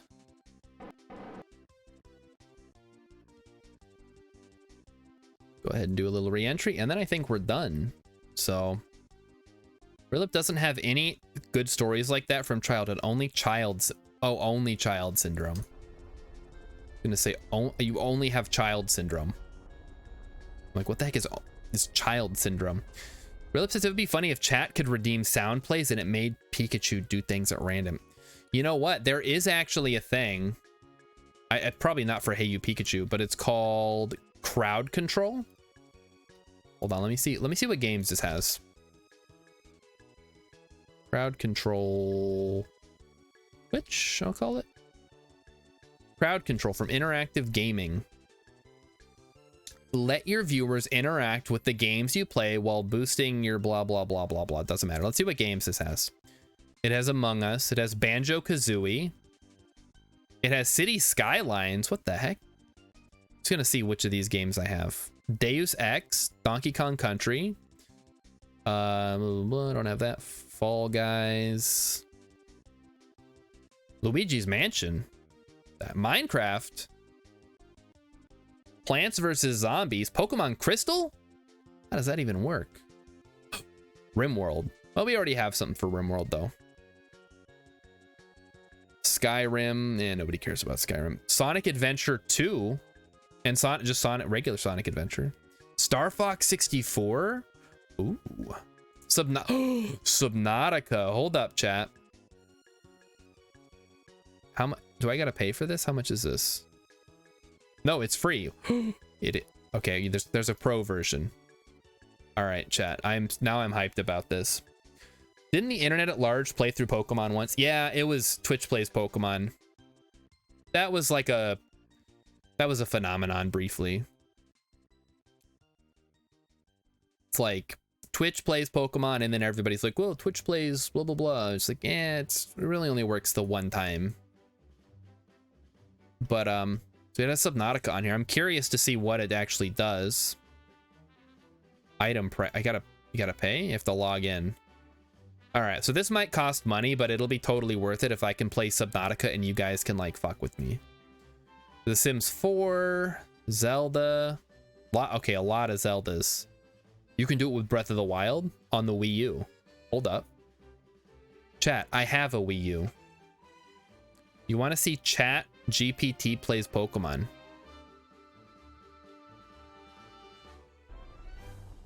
I mean, you could probably set it up. I don't know. I can't. I'm kind of learning a little bit of Python so I can make a visual novel in RenP with my friend who I promised we'd make a game. But yeah, my programming is not that sophisticated.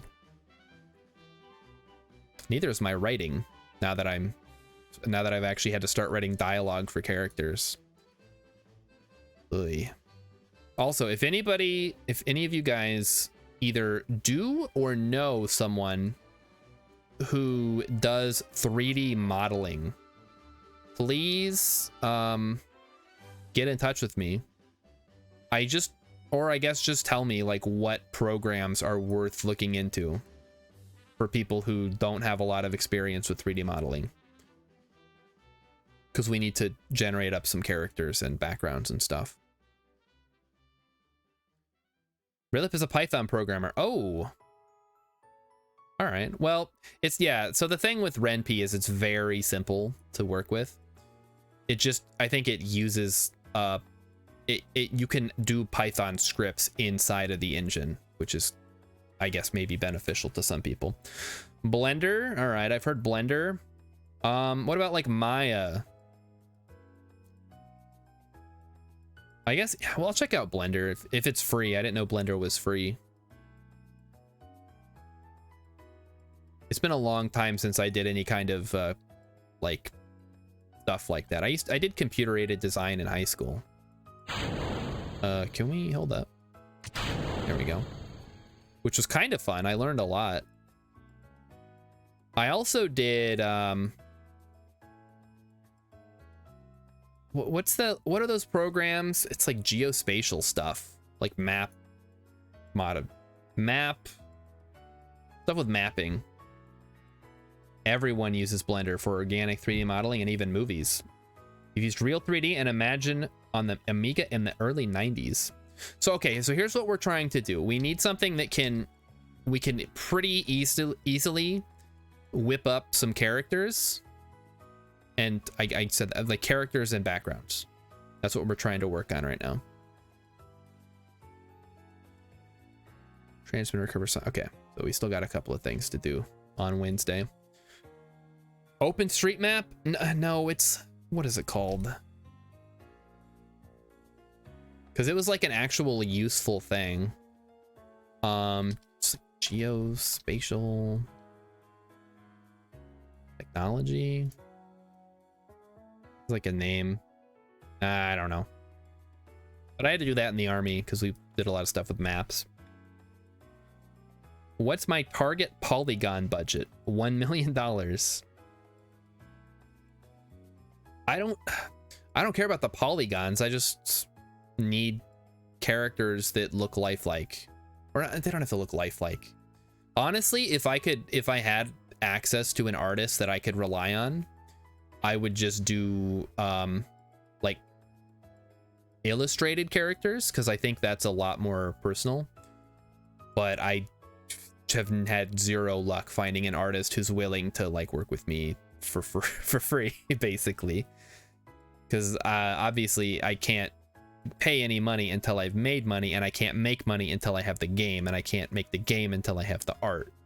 So it's a bit of a bootstrap paradox.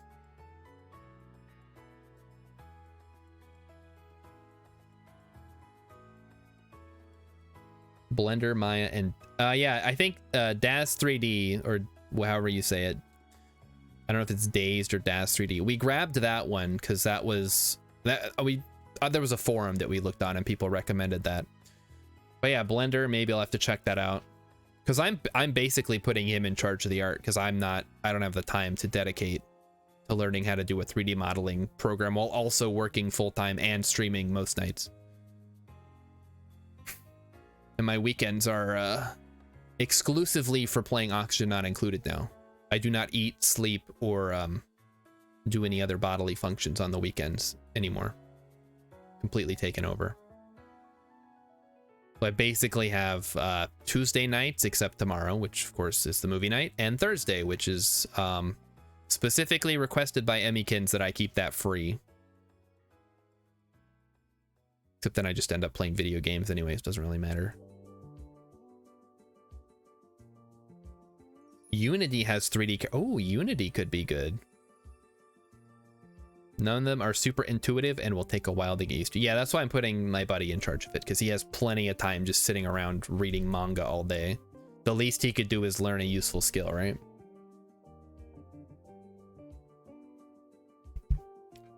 He's like, but dude, I can't read. And I'm like, you sit there and read manga all day. You can read. It's embarrassing is what it is. Anyway, so hopefully we can find a program that he can get into, and then he'll start working on the art and getting better, and I'll learn how to code and learn how to write dialogue. And then we'll have our own visual novel that may or may not suck. Playing with Blender, it's the closest to the... Yeah, see, that's the thing. I don't really...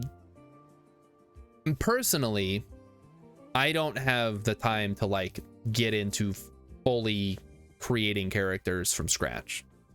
Like, that is so far beyond anything that I am artistically inclined to do.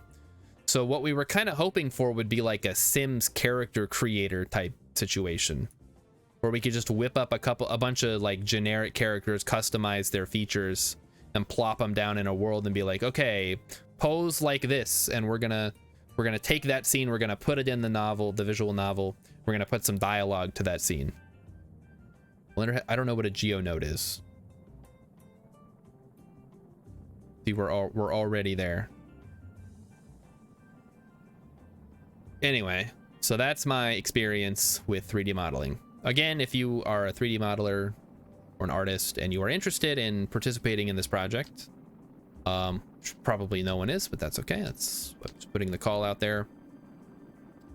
You can make procedurally generated geometry. Oh boy.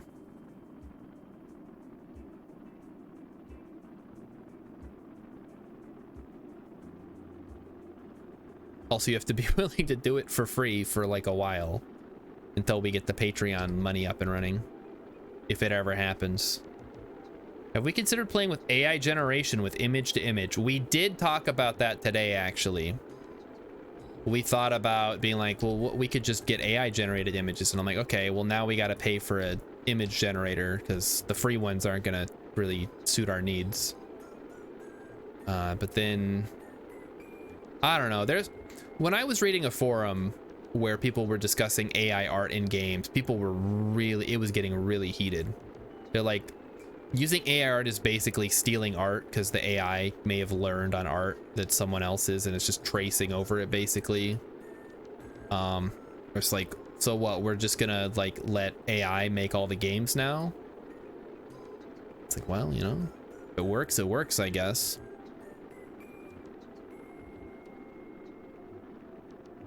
If you get stable diffusion, it can take bad drawings and turn them into pretty nice stuff. Oh. Sotari, yeah, that was the other side of the discussion, Sotari. People were like, yeah, okay, well, what if somebody grew up and they like do Sonic fan fiction art, Sonic fan art? Have they not also copied? Like, every artist has copied from somebody in some way, unless you're like the first artist ever. Uh-oh. Oh yeah, we should be able to slow down enough to pop these shoots. Yeah, okay, we're good.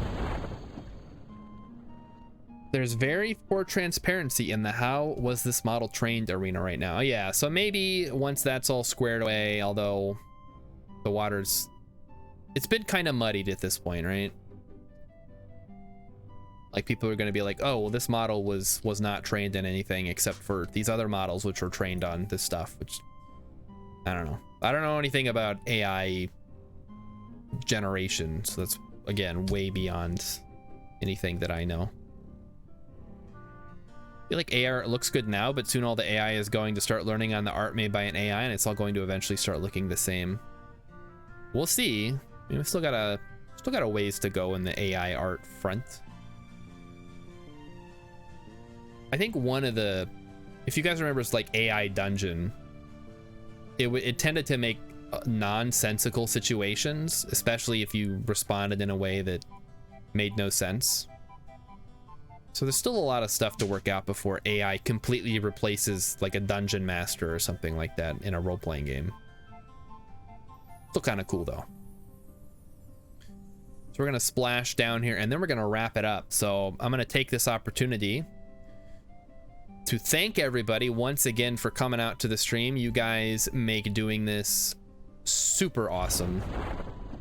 I don't know. Again, if I didn't have viewers, I wouldn't have a stream, so thanks a lot. I hope you guys are here. I'm going to be doing another year of this all next year, so tune in for more of that. I'm hoping that we can wrap up KSP by... oh god, by the end of the month, hopefully. If not, we might just call it and be like, I failed. And then I do want to get back into either RimWorld or Star Sector for January, and then go from there. Maybe Dwarf Fortress. Maybe I'll, like, as the big streamers get bored of Dwarf Fortress and switch over to something else, I'll jump in.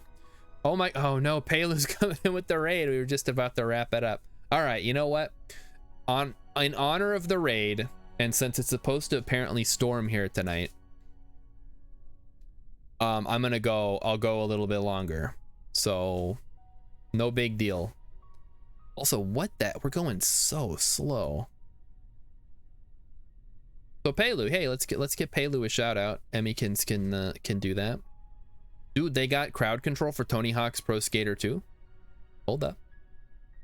How much is that? I gotta log in with Twitch. I'll do that after the stream. I'm not gonna do that now. Was I just about to... yeah, I was just about to... after this mission, I was gonna wrap it up, but because I got a raid, I have a rule. I have to go longer if I get a raid, so I'm gonna go longer. Cut a shoot. I'm not gonna do that. That is a path that leads to disaster, I'm sure.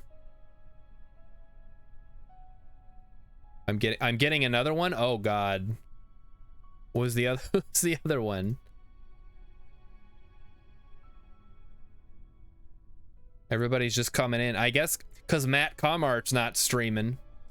Feel that I was getting really tired. I see. I'm not tired. It's just. Here's the thing, chat. Here's what happens when I say I'm gonna like end the stream and go to bed. I close this. We raid somebody. I close the stream. And then I go play Oxygen Not Included for like 2 hours. And then my wife yells at me to hurry up and come to bed because I'm gonna be cranky in the morning. Hey, it's Radio Free Kerbin. That's 2 amazing raids in a row. Let's get a shout out to RFK. Excellent! You guys are awesome. Thanks everybody. I hope you guys are just riding the Kerbal train. Your bed is right behind you too. That is genius. I guess if I had enough room in my upstairs bedroom, we could probably figure something out. Well, I think the acoustics up there are probably really bad. Okay, let's recover. We got our rescue mission done. Let's send our newly fueled up ship to the Mun, and then we'll send out a see how long that takes. Hey, Beetle Rock's here too. Oh my gosh, where's Beetle? Beetle Rock. Oh, he's got the little dancing black mages. Beetle Rock, Beetle Rock, Beetle Rock.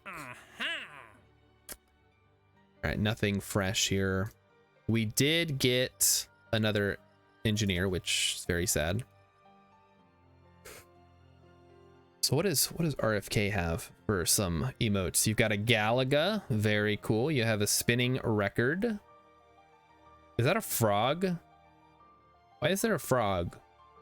Explain the frog. You can get rid of Verley's debris. And then we need the Mun fuel transfer truck. It's no, not that one. Not that one. There's just a regular frog. It's just a frog head with yellow eyes. Because I know Sartari did the one that you're talking about. Yeah, that one. Is that supposed to be a Pepe? Because that's not what Pepe looks like. The frog is high AF. All right. Okay, it's a stoned frog. Gotcha. I like it. Okay, we need to go to the Mun, which is over there, which means we want our maneuver to be like this. Froggers, chat? The music stopped. Hold on. Yes, I want to continue watching, please. For the love of all that is holy, YouTube. Just keep playing. All right. We need to... Oh, this is Outer Wilds now? Nice. You guys know how I feel about Outer Wilds. Where's our Mun encounter? Hold up. There we go. Something like that. Good enough. Can figure that out later. Do a quick loop-de-loop. How has nobody ever put out Frog Champ? That's just instantly obvious. I think because... I mean, maybe there is one. I don't know. Does anybody have any experience with like the Twitch extensions? Like BTTV and Franker Z and that kind of stuff? Because I want to say somebody was asking if I was going to add extra emotes from those. But I don't know if that's something that I would be interested in. Personally, I'm not that interested in it, but if Chad is interested in it, maybe that's something I can swing. Because you gotta like set it up and it's like a whole thing. This is not that much of a thing. But it's more than nothing. If anybody knows about this stuff, if anybody is interested in it, if there's like Pepe milk or something you guys want. You have Franker Phase Z, but I don't know anything about it really. Yeah, I mean, it basically makes it so you get extra emote slots, kind of. But again, I don't know how exactly it's meant to work. Also, what? Oh, looks like our solar panels are not folding back over on themselves, which is nice. All right, well, I'll hold off on that then. I am interested in crowd control, however. I kind of want to play Subnautica with crowd control. Because that could be really fun. Especially since I've beaten the game twice now. So it would just be expert gamer versus troll chat. How long is this burn for? Holy cow. Are we going to have any fuel left by the time we get there? I hope so. This will have, okay, so this maneuver is going to be done 200 meters. It's going to put us down to 14. Then we got to circularize, which is going to take, I don't know, like 300 maybe. How much is circularize with the mun?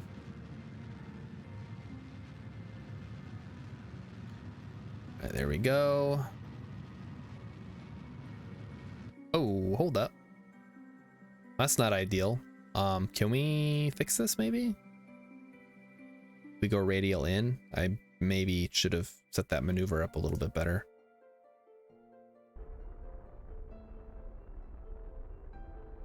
Yeah, let's try this. 310. All right, 300. Gotcha.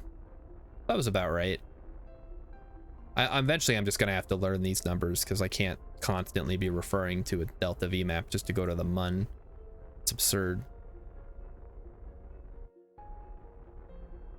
Get down to like 30 kilometers, I think. It's good. All right. So now we need to get out to the mun. Turn that off. Cheer. Add a little alarm. Do we want to send the next one as well? Nah, screw it. We'll just send this one first. I mean, I know this is a speed run, but like, whatever. Who cares?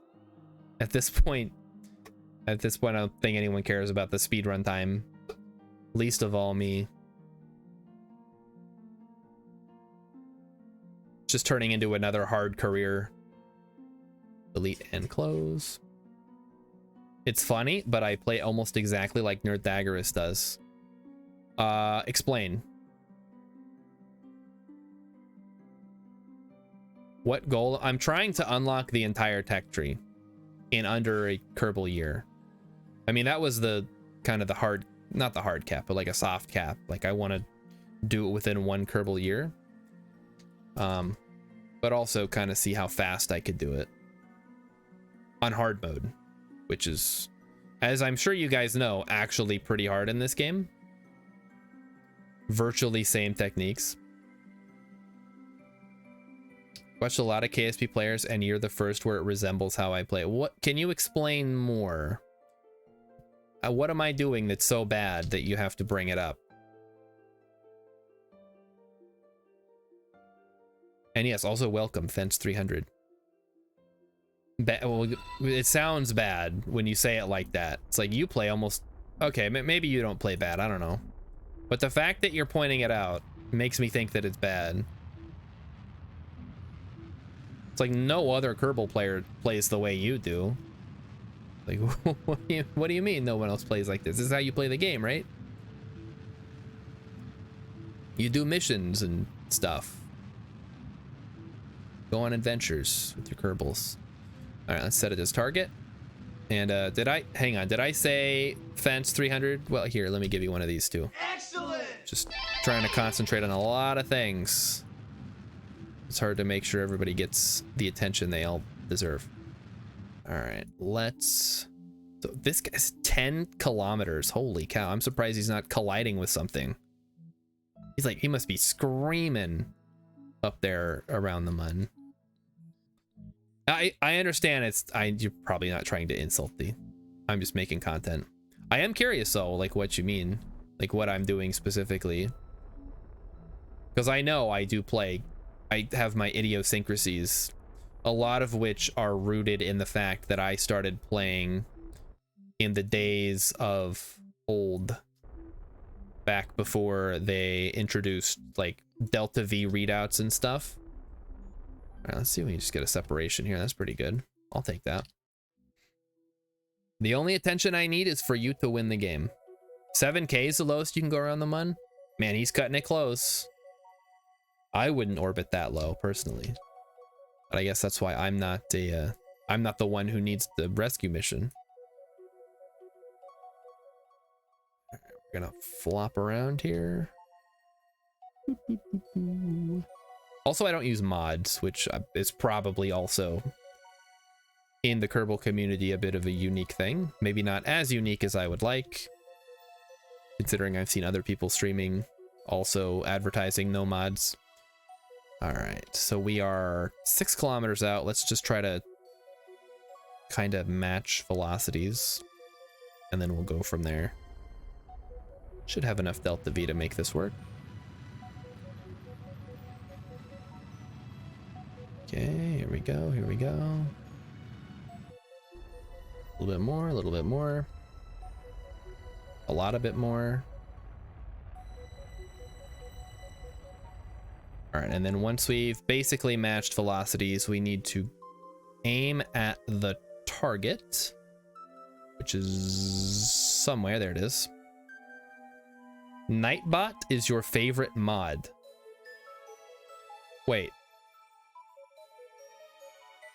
Who's... Oh, Nightbot. From, yes, there's Nightbot, there's... I use Moobot. There's also... Stream Elements has a bot built in, I think. I don't know why I went with Moobot. I think just one of the streamers I watched used Moobot, so that's the one that I happen to know.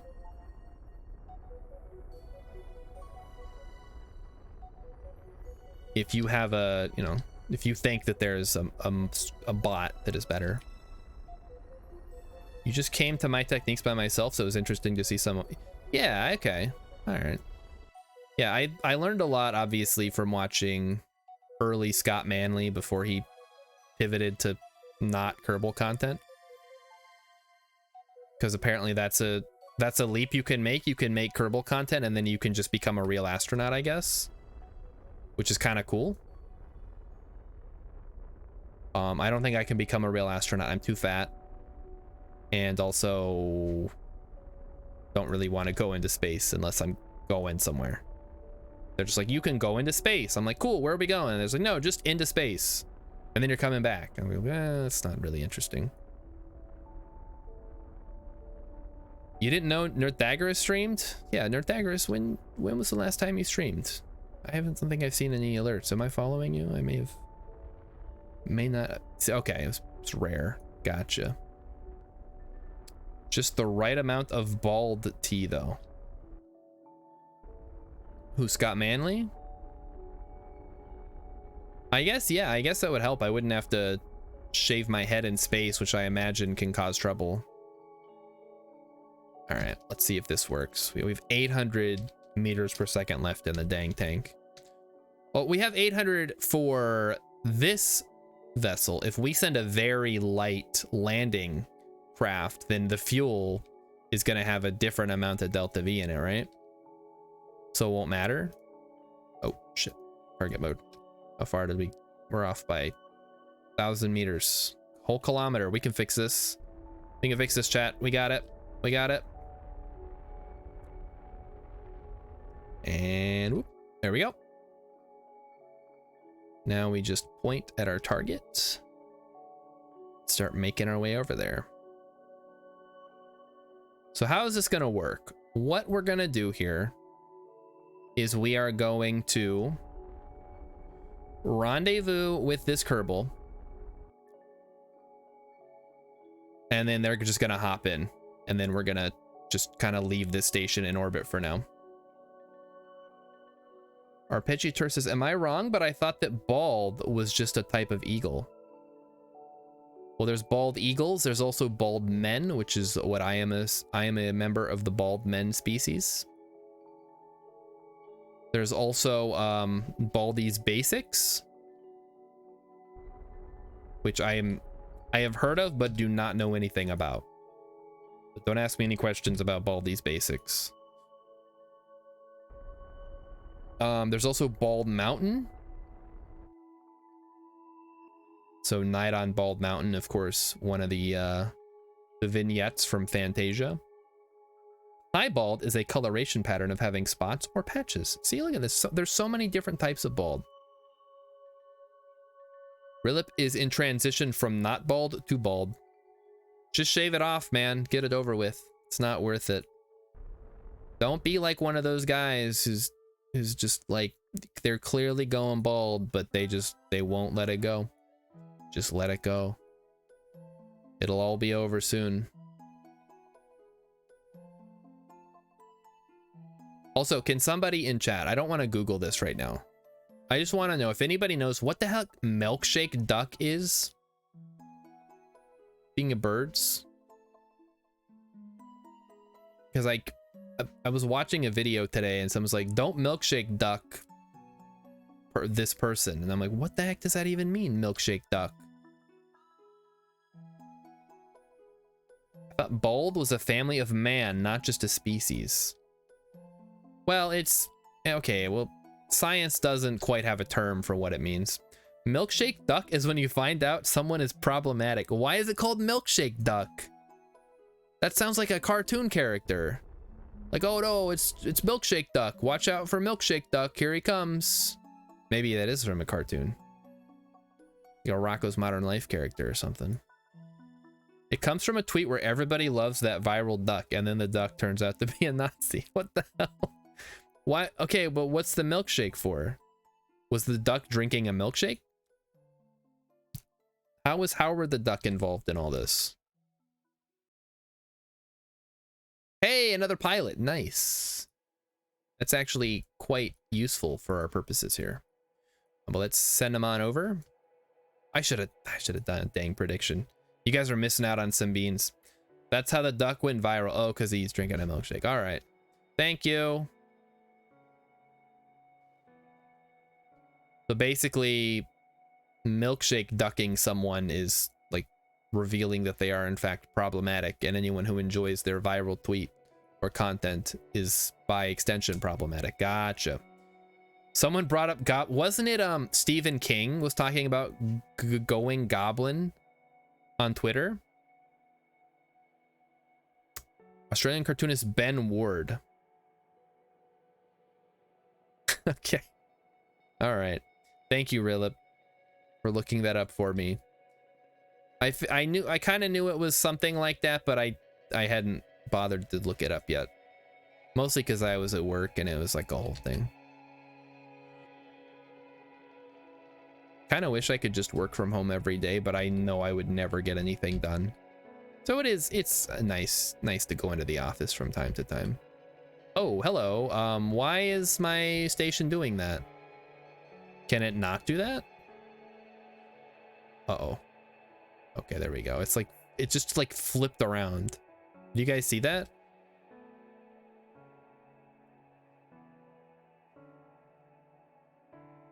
I think it was trying to target probably the pod or something. I don't know. All right, get in there, buddy. Welcome aboard, Mr. Pilot Man. Let's turn off SAS, please. Okay, so there we go. We rescued a fella. It's because you left. Yeah, I did. By the way, people, unless you're saving for something, be sure to spend your points on the Emmykin stream community goal. Yes. So if you want Emmykins, if you guys know Emmykin's my mod slash producer slash wife slash whatever, she has been on the stream before. She occasionally makes an appearance, and she also likes to stream with possibly an alien when they talk about TV shows that nobody's seen. And she'll be on the stream tomorrow, of course, for the movie. But if you want her to do like a whole stream with me, that's like the wife was her third listed title. Well, listen, she has a lot of roles, so I give her, I go in order of most important to the stream. Let's go with that. Okay, what do we need? Science data from space around the moon. We can do that. Science data, go. Relay antenna, it's now submitting. Hey, look at that. Free money. 23,000. Back to the Space Center. I should just start calling her Slash. No, that's already taken. It's like one of the guys in Guns N' Roses is already called Slash, so we can't use that name anymore. Because she does so slash much. Well, she also, if you guys remember, she found those Kerbal fan fictions that I read, which was probably her biggest contribution to the stream, because she went through hell to find those few acceptable ones that I could read on stream without getting the TOS police on my ass. Surface outpost on Minmus, on the Mun, rover. I will never ever do one of these missions ever again. So much money though. Evaluate the missing parts and make a plan to move it to the target waypoint. You'll likely need to send an engineer to attach parts to the rover. Was it smut? Oh, it was smut. It was Kerbal smut. And no, I will not link it in chat. You'll have to find it yourself. Conduct seismic surveys of Eve? What the heck? Gene, get that out of here. Nobody wants to go to Eve. It'll take like 2 years to get there, and then I'll just explode trying to enter. Too bad Emmy's on the NSA list now, though. Yeah, well, you know, she was using no-name VPN, so it's fine. She's behind 8 firewalls. 800 science, so we can afford to get 2 more tier 5 researches, or tier 6 or whatever. Oh, we still need so much science and so much money. Chat, I don't think this is doable in like a reasonable amount of time. At some point, we're gonna have to make a science lab and just time warp. So yeah, seismic survey. You might as well just set your money on fire. Yeah, nope, not doing that. Not going to Eve ever. And Emmykins is, of course, listing the... Hold up. Wait. Are you talking about the collaborations? Have I done outsourced R&D? No, I have not. Oh, I always forget about this one. Outsourced R&D takes 5%. Well, I need funds too, is the problem. So setting this up is going to cost me a lot of money. The main issue right now is the R&D upgrade costs $3.3 million. And we have $1.1 million. So I need to triple my money. And that's just to unlock the next level. The more missions you do, the more science you get. Yes. But I'm not worried about science right now. I'm worried about money. Test heat shield landed at Kerbin. Oh, okay. We can do that. That can't be too hard. So we're basically everything is bottlenecking us. Because I don't have time to just time warp to Duna. Which would take like the better part of a year. Where's the test monkey? Give me the test monkey. What size? 1.25? Yeah, 1.25. Okay. So, which one is 1.25, chat? This one? Hey, it is. Nice. We'll just plop you. Get you off of there. Get you there. And we'll throw an engineer in there. Mildoc. Really contributing to the cause here. Cheesing. Wait, hold up. Who's saying about... Do I have any reservations about cheesing the game? Yes. There are some rules in place. But if you have any... like Swiss cheese suggestions, you know, that I could maybe poke a few holes in and be like, oh, this is acceptable. It's fine. It's not really cheesing the game. All right, well, that gave us 2,000, 3,000 for nothing. Favorite kind of cheese, and you can't just say nacho. I really like Gouda. I think a good Gouda. It's like a nice gooey, mild, mellow flavor of cheese. And it's kind of a rarer treat. So maybe if I had it all the time, I wouldn't say it's my favorite. But if you're just like, hey, you want some Gouda? I'll be like, heck yeah, I'll have some Gouda. Are you kidding? Rilip loves Gouda. I mean, how can you not like Gouda? It's good. It's there in the name. It's Gouda. It's Dutch for good, I assume. Okay, what are we gonna do here? Rescue Cloudin from Orbit of the Mun. Another rescue. Rescue Curfy and Curfy Scrap from Orbit of the Mun. Dude, you are out of your damn mind if you think I'm gonna do a claw mission. Recover Curfy Scrap on Kerbin. Come on, man. Give me something reasonable. Build a surface outpost on Minmus. See, all right. Build an outpost that has an antenna, has a docking port, and can generate power. Must be fully assembled when launched. Has a facility supporting at least 5 Kerbals.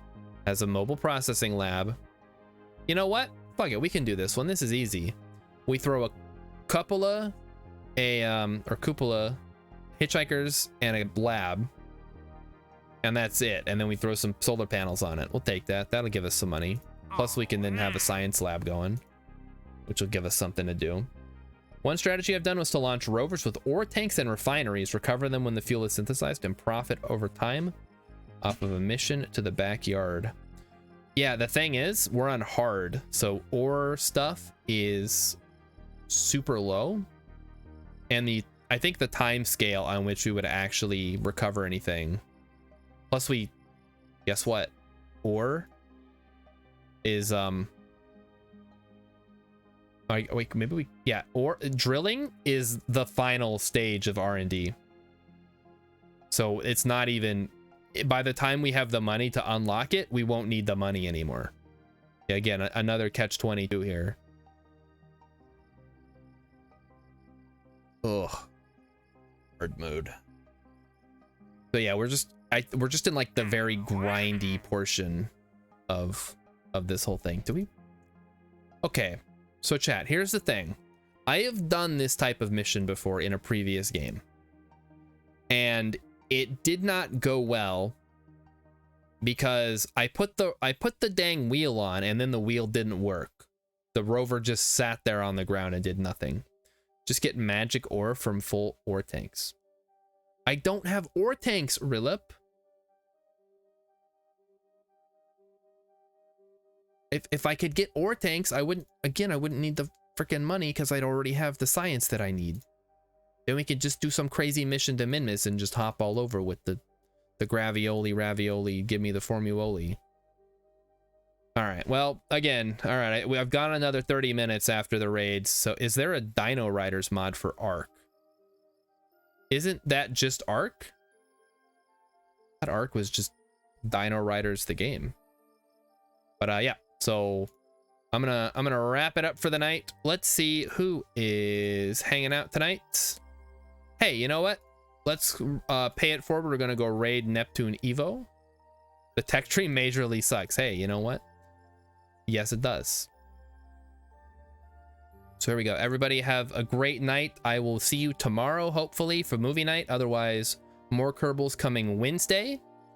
And have a great night. Other than that, here we go. Oh, I gotta click the damn button first. All right. Anyway, if you have more tips, bring them on Wednesday. We're gonna be doing more missions, more grinding, and so on and so forth.